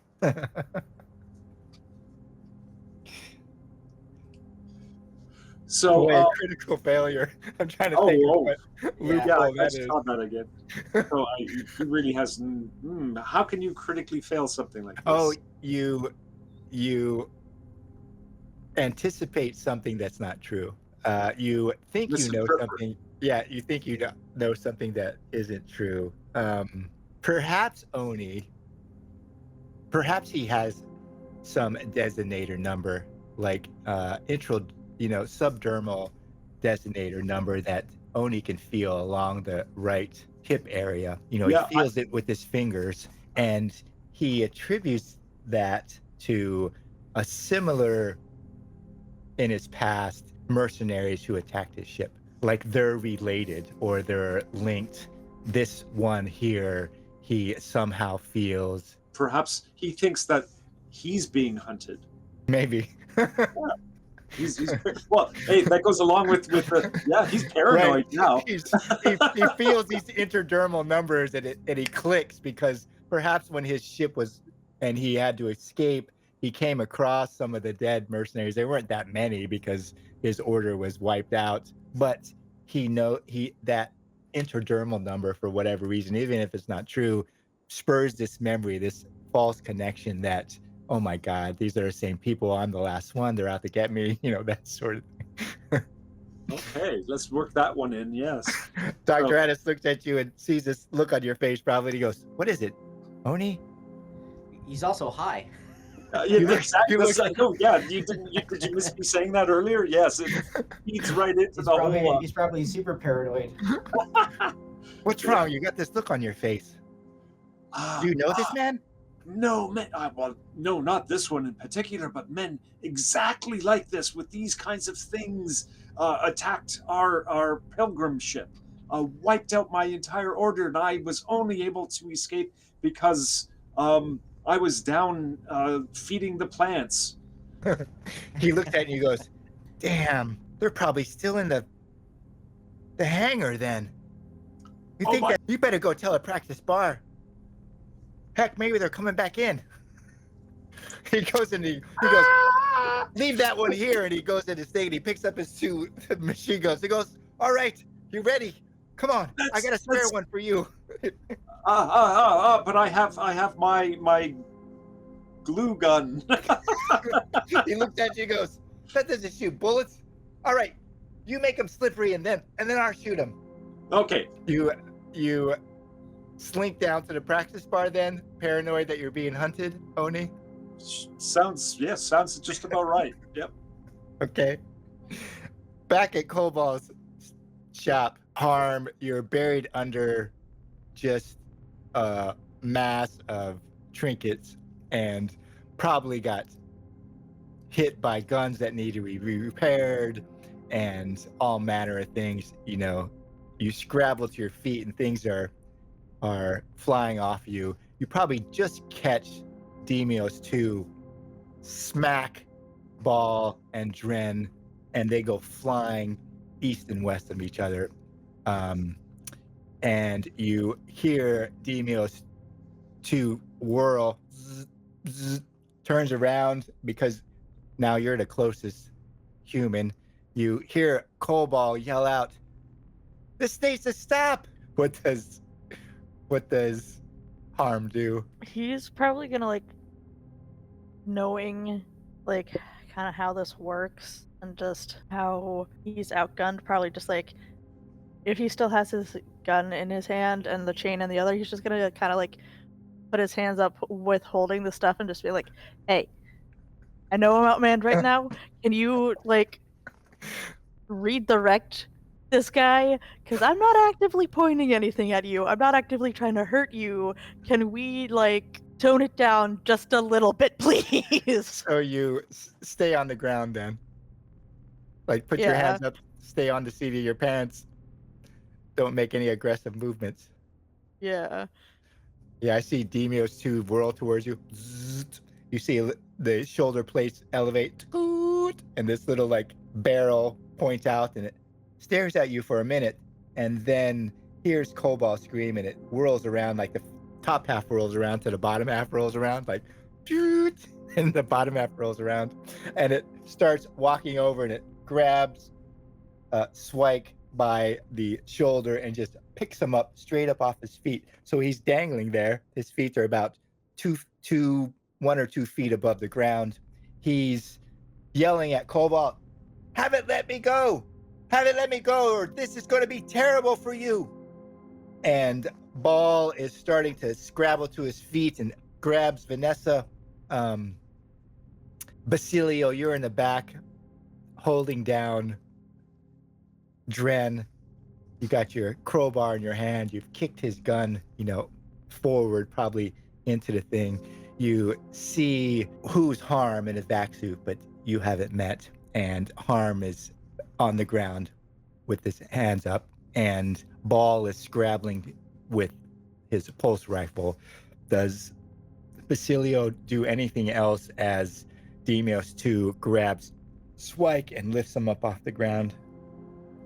Yeah, I'd yell out to. Oh, I didn't see my notes. Dang it! What's his name again? Cobalt? Which one? Cobalt. Yeah, Cobalt. I wrote it, and then that little down arrow button. I didn't save it. Cobalt, call your robot off. You clearly have the upper hand. you hear him yell out from the back, Bass, is that you? Yeah, old man, I'm here. Swike and these boys, they're roughing me up for no particular reason. Yeah, we're not gonna stand for that. But you gotta take out Ball. He's getting to his feet with his rifle. I thought wait, hold on. I thought there were only 2 with Harm. Was there 3? Yeah, there's Swike, Ball, and Dren. Right now you have Dren on his back because you kick his rifle. Yeah. Ball is this huge man who has a personal pulse rifle he calls Vanessa. Yeah. And then Swike is this narrow, kind of smarmy guy, talks really, really fast and wants to be a pilot, who was roughing up Cobalt, but now Demios 2 has lifted him up off the ground. So you can see Demios 2 holding Swike in the air. Yeah. And Ball's on the right-hand side wall, getting up after he's been thrown against it, picking up Vanessa to take aim, and then Harm along the other side, hands up really, or no longer in the fray. So Ball is the only one. All right, so Ball, I'd think twice about picking up that gun. You got your buddy over there up in the air at the within the breath of his life being crushed. You got 2 other members who are out of the fight. You be the only one.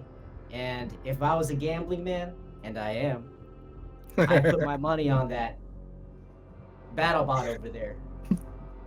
What's your relationship with Ball? Basilio. He's one of Nichols' people, and you're a Yeah. Teamster. Have you run into him before? Or you played cards with him before? Yeah, I Is- think we've played cards, and I'd say I probably won more than my fair share. Probably from Ball, so we have kind of like we're acquaintances, but wouldn't say that we're friendly. But you're not, We're not As- we're not openly hostile. or like most Teamsters and Nichols people, you're relatively share a table. Yeah. That's reasonable. We'll leave it up to fate. It's pretty likely that he's going to do that. I would also try to Oh my god. appeal to the other person, Harm, to try to assist in calming him, because he's already out of the fight. So we're like, hey, get your boy. Harm Okay. probably hears over the speaker, the comms in his head. Probably Ball says, "Fuck that," and he starts to swivel Vanessa towards Demios too, as he's holding up Swike.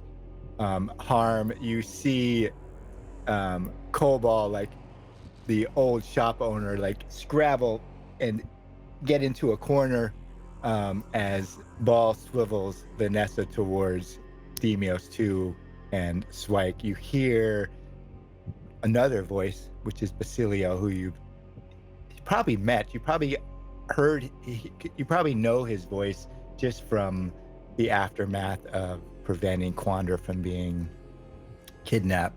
What does Harm do? He's probably gonna end up trying to be like saying something along the lines of, I understand wanting a noble death, but like, are we sure this is the way you want to go out? Like, I understand wanting to protect your people and protecting your own, but at this point, the best way of doing that is putting that gun down. So you're going to appeal to his senses, Marine to Marine or Marine to mercenary or that sort of thing.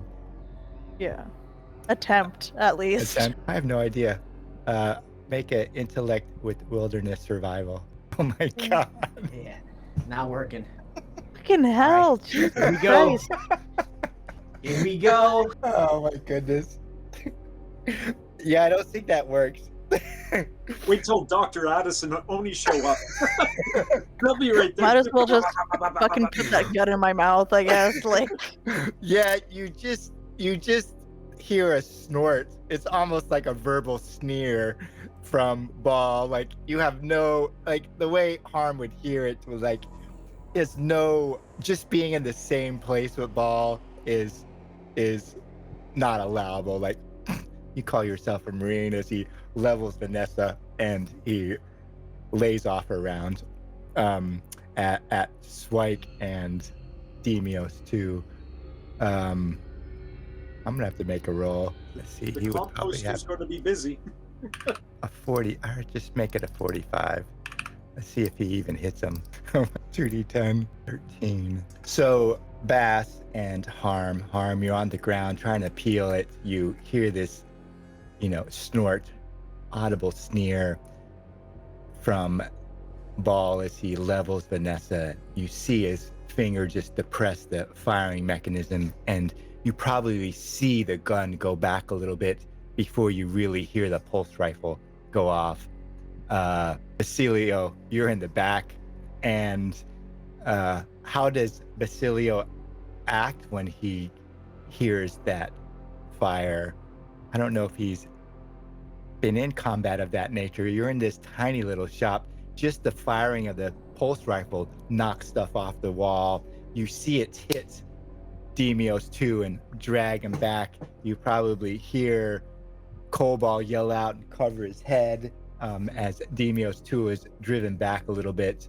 But when he hits him, you just see Demios too throw Swipe into the back, like over his head, like just take Swipe and just throw him down the side of the wall into the back of the shop and just whirl around towards Ball in your direction.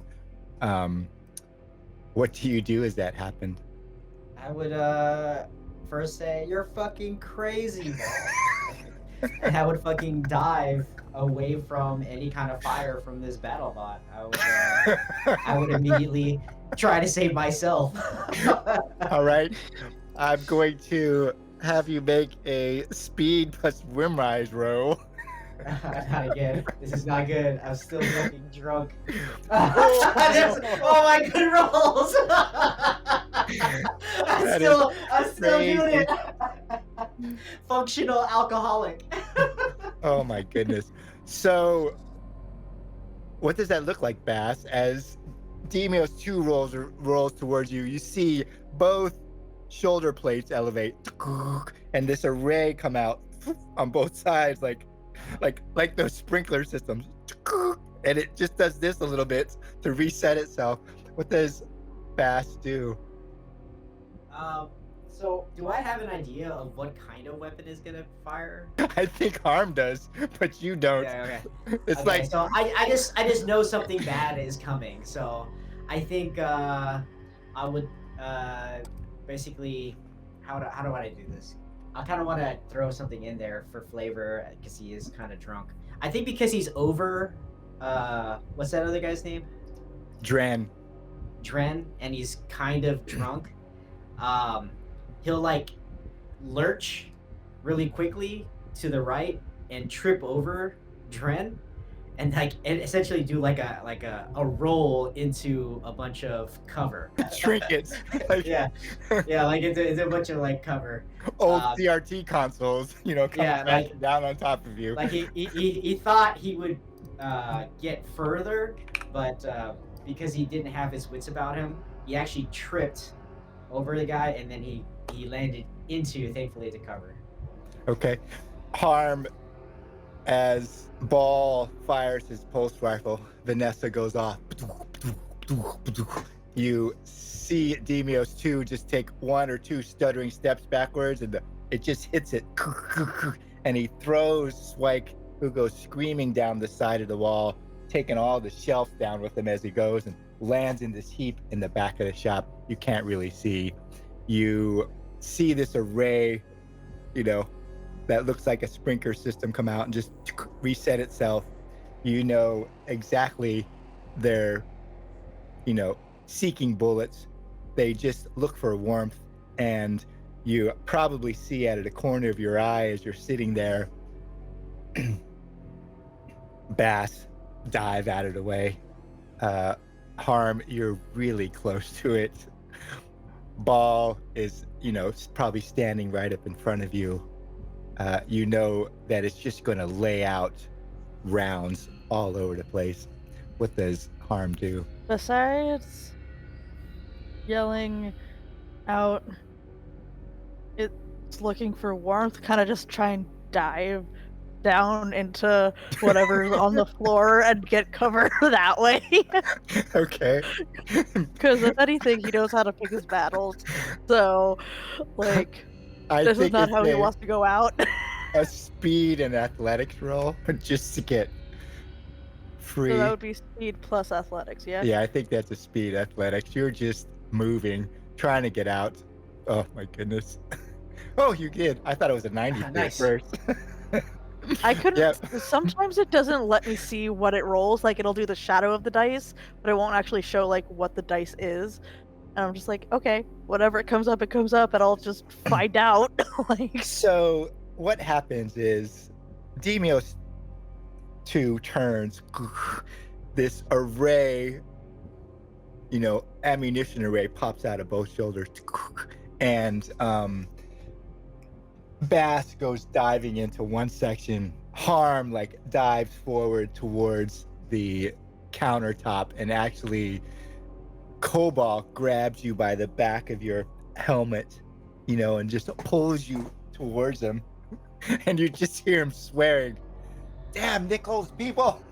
But he's still pulling you out of the way of Demios 2. You see the ammunition go off, like all over the place. Like it's just like down the walls, up on the ceiling, like because Demios 2 is old, and so its guidance control is a little bit off, and you see Ball shrink up against the wall with Vanessa in his really tight like this, and it goes above him and below him, somehow completely missing him as you guys dive through cover, and you hear click click click click click click click click, and the array flattens out as you're pulled on top. Like Cobalt practically grabs you, Harm, and pulls you almost across his legs. Basilio dives in from one corner, and Ball is up against the wall with Vanessa, but no one is tagged by Demios' 2 array. Oni, you make it into Praxis bar with Dr. Addis, and Dr. Addis has these 2 machine guns, and you have your glue gun, whatever that thing is.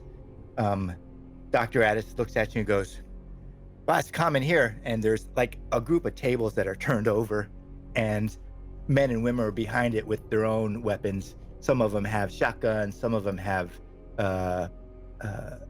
submachine guns. There's probably even a guy in the far back leaning over a chair with a seeker rifle. And they look up and says, "Dr. Addis, it's good to hear. In case they break through, we'll take them out." And by now, you probably hear chatter. Someone's got on the line with Black Sky, and he's pumping audio through. And you probably hear, they're hitting the cargo bay. Damn it. With this, Dr. Addis looks at you and goes, "Well, hell, this looks boring. Oni, we should be out there." With this. I don't know. But I just noticed on my failure, on my spectacular failure, I was supposed to make a panic check. Oh, we'll save that for a little bit later. Okay. You can make a panic check. Make a panic check. We'll see what happens. Because there are a couple things that could. Yeah, you're under 15, so make a panic check. So just click that notification. Yeah, just hit panic at the very top or see what it says. And normal. Right. So if you roll above your panic, you're good. And so, how does Oni keep it together? Well, in this situation, rather than allaying his rather than letting his fears and paranoia take hold of himself, he says his litany against fear. Let fear wash over and pass through me, and when I turn to see the path that fear has taken, there will be nothing. Only I will remain. So that's from Dune. I don't know if you know that. Anyways, Dr. Addis looks at you and goes, "Oni, is that the leaf talking, or is that you?" Perhaps a little bit of both, Dr. Addis. Great. But I do not think the sounds of those weapons are not the ones that were used by those soldiers. Oh, I'm not certain if you could tell that, Oni. They actually didn't fire their weapon. You only heard it once. Okay. Well, okay.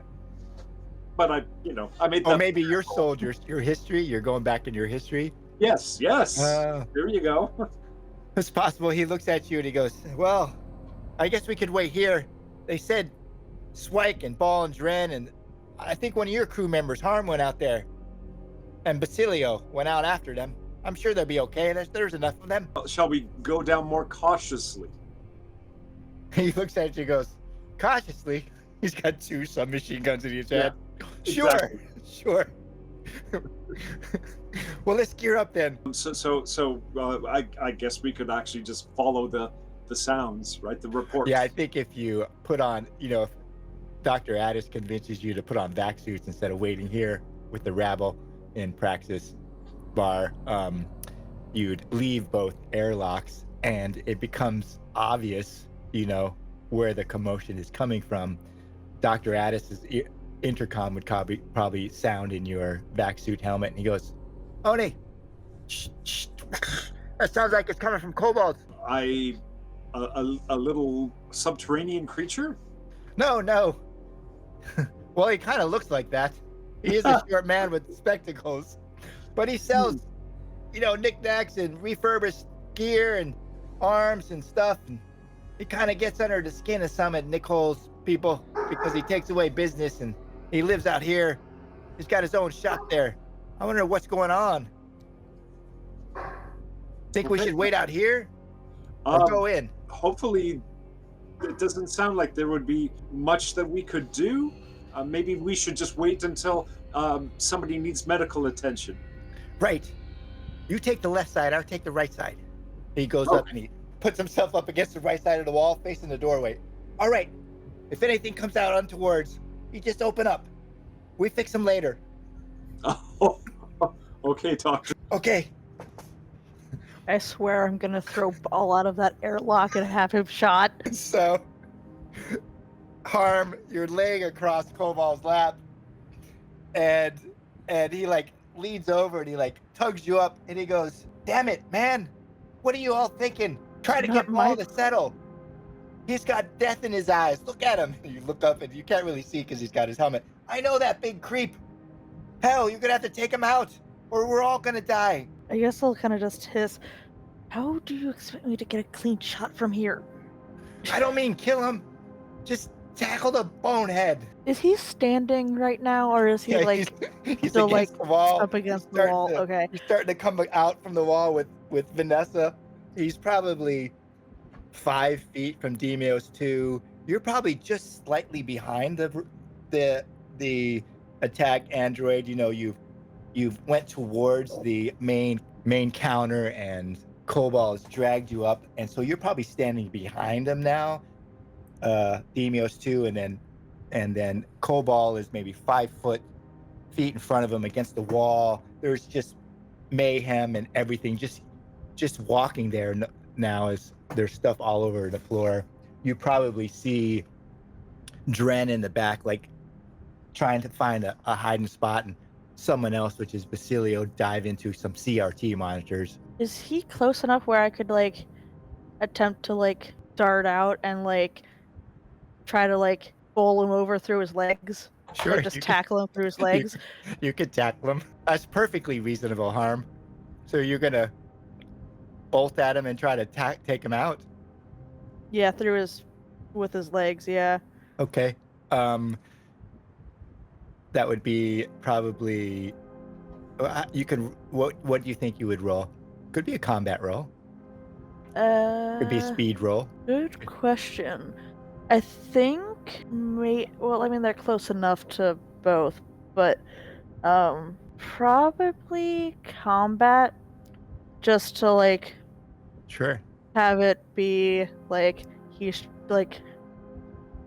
he's trying to like antagonize him to focus on Disable not him. the robot. I think combat and military training would be reasonable. So make a combat plus military training roll. Shit. Apparently I overshot his legs and just am splayed out stomach like a starfish, like on the ground. Just being like, what I think happens is like you bolt out to get him and then you trip because there's just stuff everywhere. Basilio, you're kind of hunkered down between the CRT monitors, and you see who is harmed but still in a hab suit, the helmet, rush Ball, trip, and then just like hit him like at knee level, and then is flat. So Harm, you're on the ground, probably flat. You got your arm, like one arm around his ankle and one arm like grasping up by his knees, and you're on the ground because you completely failed. He's torn between just butting you in the head with Vanessa or taking a shot at Demios 2. Basilio, you're relatively close in this small space. Yeah, you I was going to say. Someone tried to tackle Ball, who's obviously not giving up the ghost. Like he's, you know Ball. Maybe you've played cards with him, but you also know that he's got the high score in the combat VR called Death Zone, and so he's thinking, oh, this is the real one. Like he's not giving up. What does Basilio do? So Basilio is not a fighter, but he knows an opportunity when he sees it. I think in his mind he would see Ball thoroughly distracted with a body at his feet and a battle bot in front of him, and Basilio would try to take this moment and try to knock him out with his crowbar while he's not paying Sure. attention. I think that would be combat plus industrial equipment. Your combat's not terrible. Yeah, it's not terrible. It's a crowbar. Right. Okay. Combat, industrial equipment. Oh Yeah, my all god. good. So what I would do is Harm attacks him, hits him on the side, and falls down his legs. You attack him from the other side. He just probably pins you with one of his elbows or something. I would have Harm and Bass roll panic checks. As Demios T wheels towards you, you see this front plate go, and these 4 little cannons poke out from his center chest. Roll Is it- panic. Is a panic check sanity or fear? I don't remember. You Uh, should just. There's a Or is it something thing. else? Yeah, I pulled it. I have it on my action bar. Here, hold on. Let me roll it. Where the frick? Aha. Oh, so all you have to do is roll a d20, and I can tell you. Wait, why did it roll Oh, from? Did it You roll from my character sheet? oh, it rolled from Ace because you have it. Yeah, You have it in Aces. Let me put it in the. the current stress, right? Yeah, if you go to the roll tables at the very top, there you go, 1. Harm rolled a 1. So a 1 for you is, I look it up. Oh, you get an adrenaline rush. Harm, a 1 is Ooh. good for a panic attack. So you get Oh, an really? Okay. adrenaline rush. You get an adrenaline rush, and you get advantage on all strength rolls for 2d10 minutes. And you reduce your stress by 1d6. So roll a 1d6 because you actually reduced your stress with that number, with that roll. You reduce it. So what happens? Better than nothing. So Harm. Will you shut up? Sorry. Harm, you're like on your belly, holding Still ankles, rolling for ace. and Oh, sorry. Go ahead. and you see Basilio or another figure in a hab suit hit him from the other side, hit Ball from the other side, and you have this adrenaline surge. You see Ball swivel Vanessa towards Demios 2, but because of this adrenaline surge, you get 1 action to perhaps prevent terribleness. What would you do? I would probably adjust my position and just kind of try again, I guess. So, I mean, he's a mountain of a man, so I don't know if that's gonna work. But well, you're also got this adrenaline, so you also get advantage on any strength rolls. okay. So Like you have this surge of adrenaline as you realize you're flat out. You can hear Demios 2 behind you. Maybe that's what causes you to have this surge of sudden, I'm gonna die, last moment. What would you do when you reposition? Or what would you try to do? probably that's a good question. I don't know if I want to position myself in a way I could get I think at the end of the day I probably want to do the get his legs out from under him and get him on the ground. Sure. Just So I up don't and- really know how I would position myself to do that. But I think it would be strength and military training. Like you're trying to take him down, just like you learned in boot camp. You know, hand-to-hand combat in a very small space. Hab suits out in a vacuum with only knives, and you're trying to get control of his lower body. You know something's on the top of him that he's fighting off, and you're trying to, take him out at the knees, pull his ankles, as he's swiveling to bring Vanessa to bear, take him out. And I would roll strength plus military training at advantage with that Okay. adrenaline. Oh my God. Oh, for fuck's sake! Well, Nice. It's nice knowing you he's guys. Well, my time has come.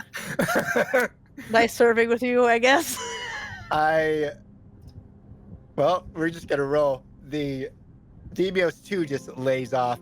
You probably hear Cobalt yelling from the back, but he just doesn't get the command out fast enough to tell Demios 2 to stand down, and he just lays off with this submachine gun that's built into the center of his chest as you're standing very close to Ball and Basilio and Harm. There's no way to avoid it. You all terribly fail, and so you are going to get hit for 2d10. Let's see. 2d10. 2d10.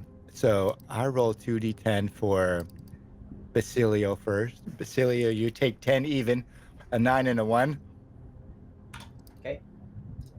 Harm, you take 5. You just get clipped, Not probably bad. because you're on the ground. And how much does 12? Lempi, so you take a wound, Basilio? No, I don't. No. Oh, you have more than that. I never looked at your sheet, like how many oh, yeah, you don't. Ball will take a wound. Let's see what the wound is. You're looking for the wound table? Yeah, I got it. I just... Okay. Oh, I actually was on your... But it's obviously not Bass. So, Basilio, how does the ammunition hit you? You take a fair amount of damage. 10 is a fair amount. Yeah. I think, let's see. So is the damage to Ball is internal bleeding. Yeah, I I think he gets hit either. It's a scything shot through his right chest. It just goes right, in and out through the shallow part of his thoracic cavity. Doesn't really hit anything major, but he's bleeding from there. So I think because I tried to hit him from behind, in my mind I'm behind him. So as the bullet goes through him and it basically goes into me, Okay. I think Basilio, because he didn't really take a wound, right, so to speak, let's say it hit probably like the in-between portion between the chest and the shoulder, because I don't think there's like anything vital there. Still hurts like a mother, but I think that's where he'll take the shot and why it's not more dire. Through maybe? and through the shoulder capsule. Yeah. Or enough for enough where it breaks something, but it's not critical. He's not bleeding. It goes through more tendinous muscle tissue as opposed to Ball, who gets hit through the chest and now has a bleeding wound. Harm just gets clipped. It's probably a small clip. Nothing that he's never had before, maybe through a meaty part of his thigh, or also through the shoulder, or somewhere not concerning. And you drag Ball to the ground after he's hit in the chest, obviously, because he's bleeding now. And he's taken a wound which knocks Vanessa from his hands, and three of you go tumbling into the floor, a mass. You hear Cobalt yell out, "Demios 2, stand down, sentry mode." And Harm's looking up, and you see Demios 2 go, and just stand there waiting. Swike is in the back, unconscious. Dren is scrabbling to put on his helmet because he wants to get out the airlock door. Ball is on the ground, bleeding through a chest wound, and he's scrabbling to try to get Vanessa. And over to comms, both of you here, "We gotta finish this," and he's trying to scrabble to get to Vanessa, that's just a little bit away from him. Can I pull him down, or pull him away from the ship. Like, stand down, you stupid motherfucker! You're fucking Can bleeding. I attempt You'll be to dead in get a moment. We need to get you Vanessa? help. You want to grab Can I Vanessa? attempt to get Vanessa from wherever Vanessa is to then keep it away from him? Sure.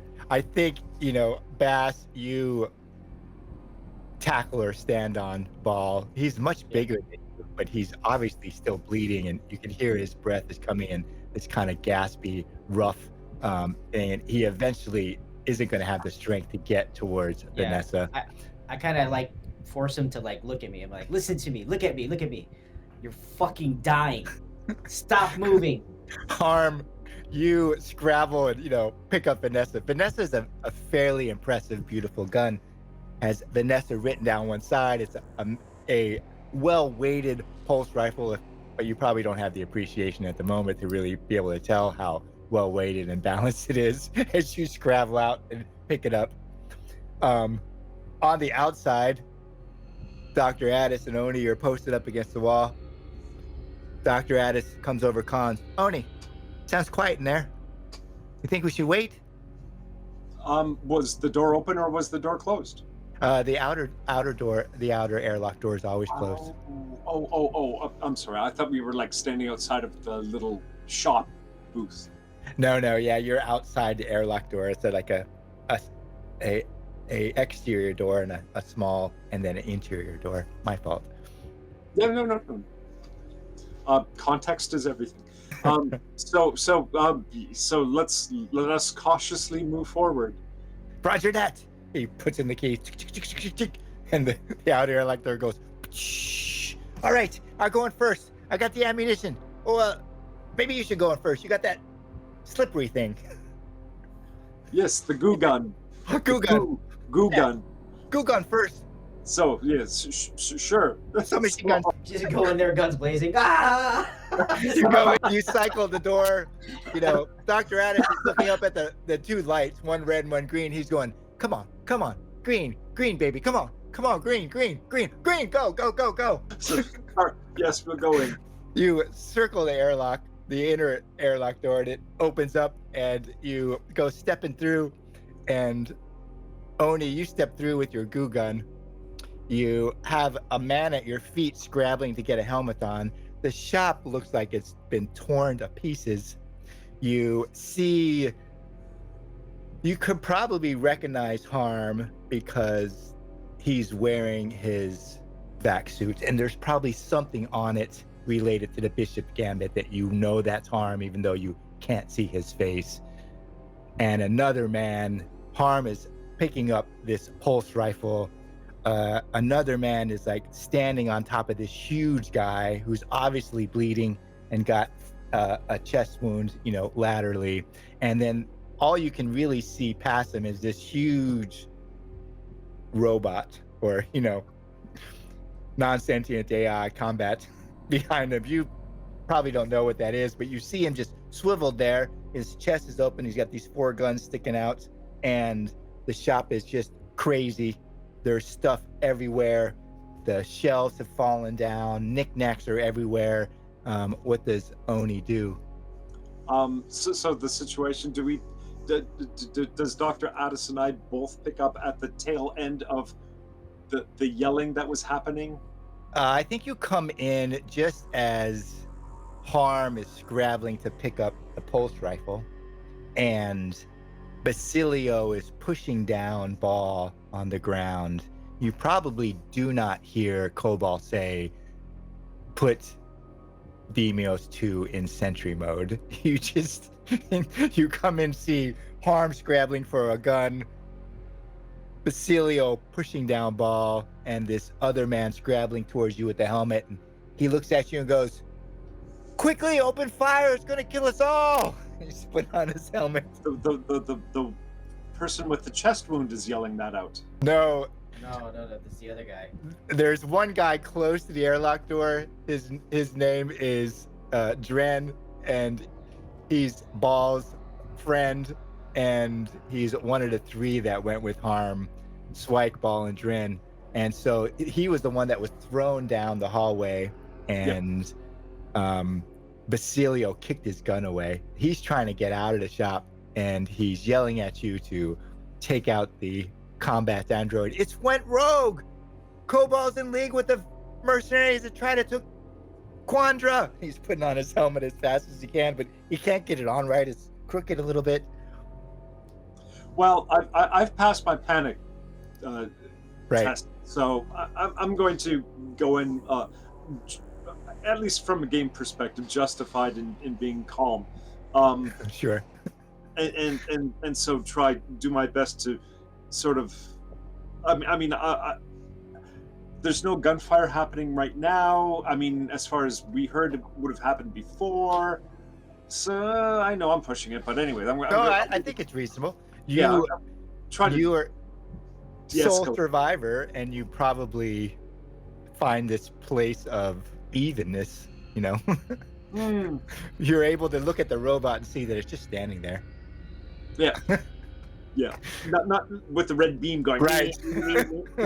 Everything else, and perhaps Harm, when he dives for the Vanessa, you know, and picks up Vanessa, he's not looking at the robot. He's looking at the man that Basilio is holding down. You know, you get this context cues that are very quickly because you calmly, you know, look, and you can probably tell that the robot's just standing there. Harm doesn't turn towards the robot, but turns back the other way, you know, towards Basilio and Ball. Well, Basilio. plus I'm probably experiencing a little bit of a time extension from our previous, you know, partaking. So, anyways, so I'll go in and first thing out of my mouth, is anyone hurt? Who's hurt? Okay, so I'll go to the two big guys who seem to be bleeding. And see about trying to triage the situation.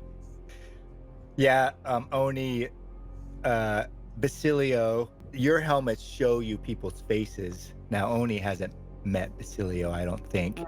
You can see Harm, who's next to you, maybe standing up with Vanessa. Basilio isn't. He's got a gunshot wound. You can tell his hab suit and his vac suit is open, and he's got blood there, but he's obviously looks hale. The other man, Ball, huge guy, still in his helmet. You can just hear his breathing, you know, over that short comms, like, I'll be fine. Where's Vanessa? We gotta take out. It's like, you a doctor? This man is bleeding to death. Harm, are you okay? Nothing I haven't dealt with before. I say, hey, this man is bleeding to death. Can you help him? Well, why don't you get off of him? Maybe you're pressing on his wound. Or are you trying I'm not a doctor, but you're probably right. So I'll see what I can do to treat it on the scene.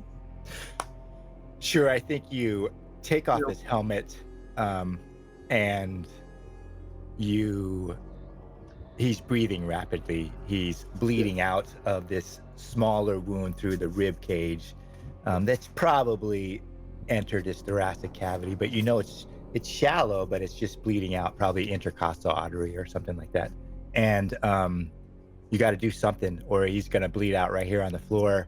Oni. Well, it's internal injuries, right? So I mean, right away, of course, you want to cover that up with a piece of plastic or something to stop air getting in. But all I can do is roll the dice. Right. Dr. Addis rolls up with his thing and he goes, dang, all the fun's gone. He looks down and he goes, oh, well, except for that guy. All right, Tony. You got to make sure that stops bleeding. Maybe stick something in there. Then we're going to have to maybe put duct tape on his hab suit and get him back to the surgical suite. Yes. Don't make it worse, though, because he could die out right here. Well, you know, since he's here and I'm here, do I get advantage? Roll advantage? You're at disadvantage at the moment, right?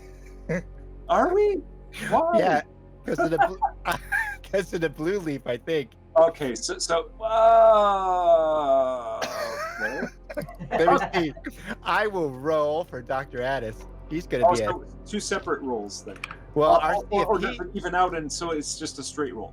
right. So if he succeeds, I'm gonna look at your medical training. It's 10, so he probably has at least a 15. So that's a fairly good roll. I'll give him an even 65, and he's gonna be at normal roll. He's not this at disadvantage only because he smokes blue leaf all the time. Normal, yeah. Right. Oh, yeah, you get no help from him. Okay, so I'm disadvantage. Yeah. Okay, and that's intellect and field medicine, right? It is intellect and field medicine. Yep. Disadvantage. Here we go. I might have made it. Oh, look at that. Nice. So you stop the bleeding somehow, either using direct, probably compression, stuffing something in there. Cobalt comes up to you with a roll of duct tape, and he goes, "Here, duct tape is Habsuit. Get these bastards out of here." And Dren comes over and like picks up Swike and puts his arm around his shoulders, dragging out Swike, and Swike kind of looks over at Harm and goes, "You didn't do as much as we thought you'd do. You're coming with that." Listen, I did what I could given the circumstances. You should know that. Right. Martel Nickel, she'll hear about this. Cobalt, she's gonna hear about this. And Dren, puts on his helmet and starts dragging him out. And he kind of leans back and he goes, "Are you guys bringing Ball?" We're going to need help. He's a big man, and we need to move him carefully. We need a gurney. Cobalt says, A backboard. Whatever. "No need for gurney. Demos, too. Pickup man. Follow Dr. Addis." Demos, too, leans over, lifts over it, picks up Ball like he's a little baby. And Cobalt looks at you. He's this kind of tiny man. He's like 5'2". He finds his reading glasses are a little bit askew, and he goes, "I don't know, Dr. Addis, but these Nichols people, they're just crazy. I'd rather if they didn't die, though. Who's this other one with you? My name's Cobalt." And he reaches out his hand. It's a little bit shaky, and there's blood on it. I'll take it and say, "I'm Harm. I do apologize for whatever that was. He like That was not my intent." He's shorter. He taps you on the chest. That's okay. Runs away with all of us when we're young." He looks over at Oni. Says, that was good work. I'd hate for him to die, even if he is stupid." You're Yes. telling me that he's stupid? Don't start. Oni. His time has not. He has much to do in this universe and time continuum. Right. So Dr. Addis goes, "All right, Oni, our take him back. Cobalt." And Cobalt, grabs Dr. Addis and leans him in and whispers. And he goes, okay, I got it. Yes, I got the code. Okay, all right. Demos 2, follow me to the Hydro Hut. Dr. Addis turns and he puts his double machine guns. He looks at Oni. He goes, "We're always late for the fun. Who's we? You, and last time I had this with Harm too." Oh, okay. I was unaware. We need to go to surgery. We've stabilized him, but we need to go to the surgery. So, All right. Then we have to work on your virus. Yeah. Yes. Never a dull moment. As Demios too is picking up Ball and you're getting prepared to leave Cobalt's shop, Basilio, Harm, and Oni, what occurs between the three of you in this battered, ammunition destroyed shop with knickknacks everywhere and broken CRT monitors, and Cobalt scratching his head going, "Boy, it's going to take a lot of work to clean up again." I think when things calm down for Bass, the first thing he usually does is reach for some kind of a vice. So he's either gonna smoke one before he tries Let's to see. figure out what the hell goes on. Does Cobalt brew his own hooch? How about Harm and Oni? You find yourself in this shop unexpectedly. What occurs between Oni and Harm? Harm, do you need treatment? It can wait. Like, like the wait, like did I'm assuming it went through my suit, so like we have duct tape, right? Right. You got like this. Cobalt brings out this like industrial strength like duct tape with ceramic fibers. He goes, "Yeah, this will work. You can go out in Harm will space take with it that." and be like, "Thank you." Nothing I can't handle. As he just slaps the tape on his thigh, just be like, "All right." Yes, I'm sure there is some story behind all of this, but patient, dying patient needs attention. Yes. Which one are you speaking to? Yourself or the guy? To harm, I don't know who the hell you are. No, I'm talking out of character. I was gonna Basilio, say, like, go ahead. in character, I was gonna be like, next time, I'm not taking a job from fucking Swake. Not happening. Yeah. It's just not. Basilio, Cobalt hands Harm this like industrial grade ceramic fiber duct tape, and just before Harm is gonna close off his suit, you see him pull out this, metal flask, and he goes, "Wait, let's sterilize that a little bit." And he like puts some stuff on Harm's wound that immediately burns, and sears. And he goes, all right, it should be good enough then. He takes a swig himself and, Hand that to me. Take some. "Oh, you want some? I brew this myself. This is even better than the stuff you make down in the distillery."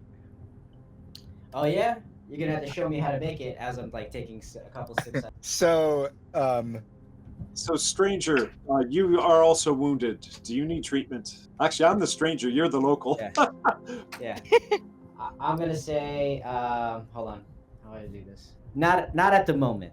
It'll ruin my buzz. Well, yeah, I should have him make him roll, see if it's just bleeding. Like he's not really making platelets because he's drinking too much, and it's just Yeah. like, well, both of you stop by the bio hut. What was it? Plant hydro bio- hut. hydro hut. Yeah. Dr. Addison, the hydro hut.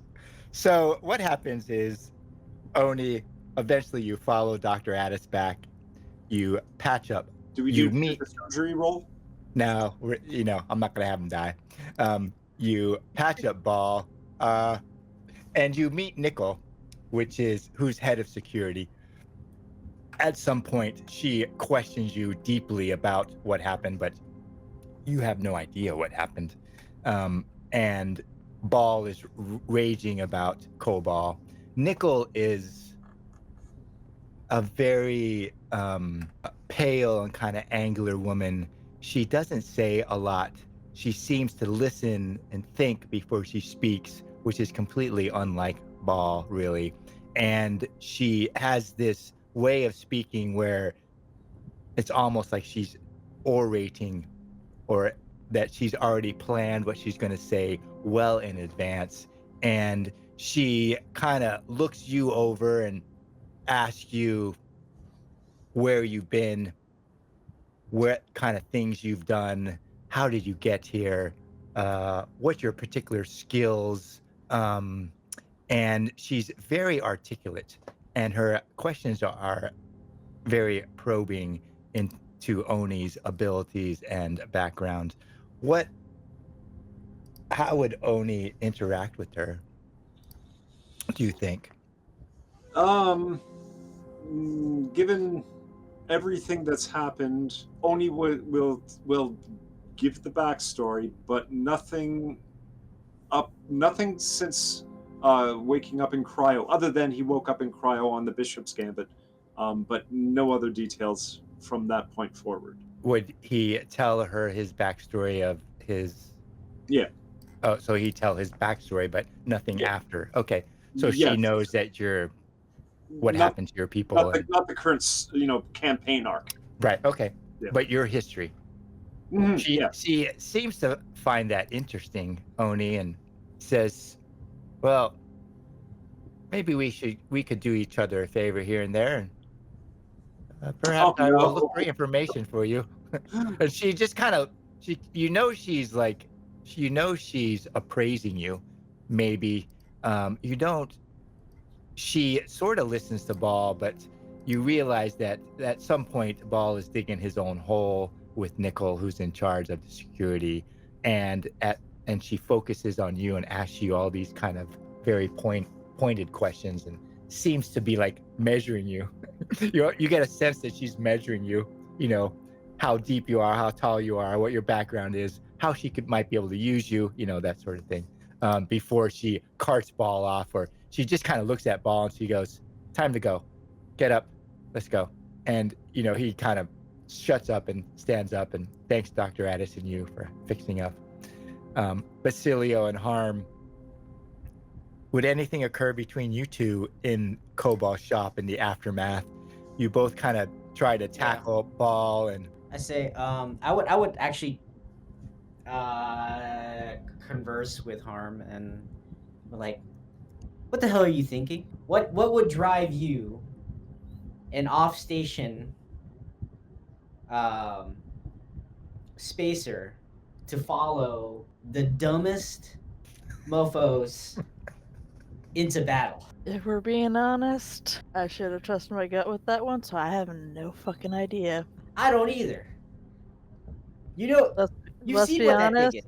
Next That's- time, That's I a battle know droid. not to fucking touch anything Swike says. Lesson those learned. those things were built for war. I knew what that thing was. If I had known that there was one in here, I wouldn't have fucking touched this. There's no way in hell. We're all lucky we're alive. That's all I'm saying. Oh, trust me, don't I know it? What's your name, by the way? I'm I am Bass. Harm.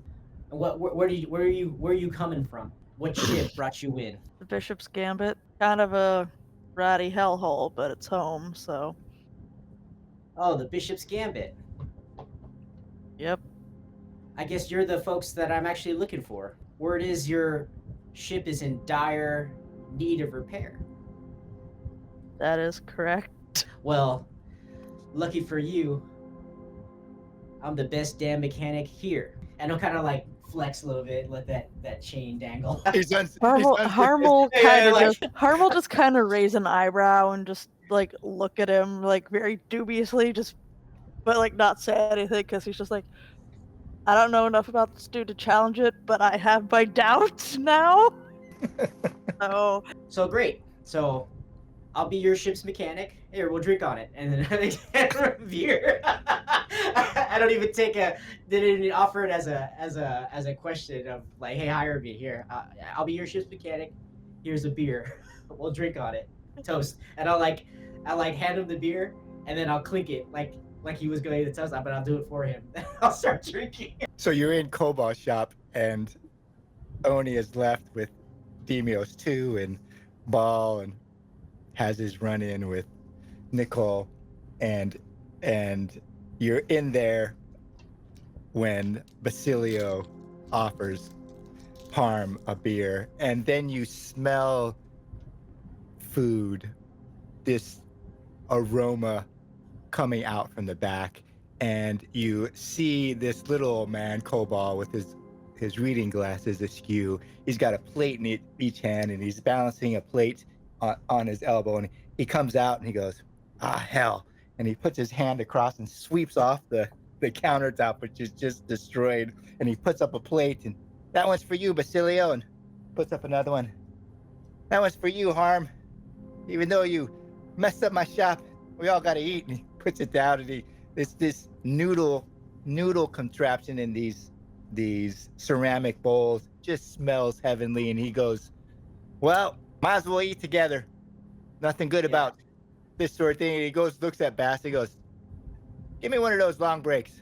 I don't like them much. They're a bit thin for me, but let's eat together. Food for a beer? That's even trade. I give him one.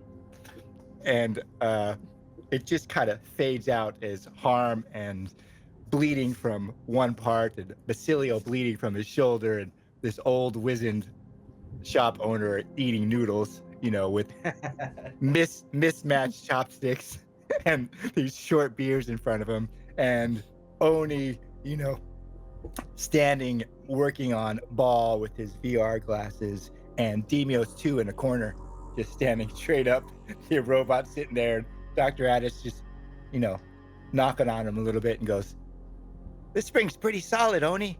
And we fade out, end there for today. Hopefully, you all had fun. Mm, Yeah. yes. Yeah.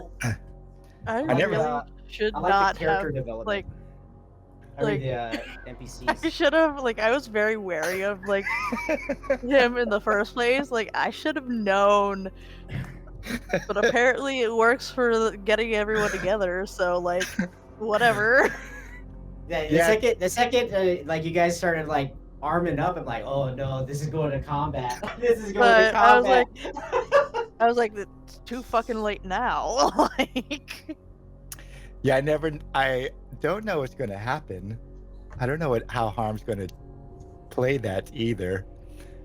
Whether he's going to go along with it, what he's going to do. But I had a lot of fun setting up and then figuring out how to bring it all together, because none of that was really planned aside from Cobalt Shop to begin with. But I had a lot of fun. I thought you guys did fantastic role playing, and Yeah, we actually connected. We're now actually a party. I had a lot of fun with the session. You guys were great. Hopefully, you all had fun. Any questions for me?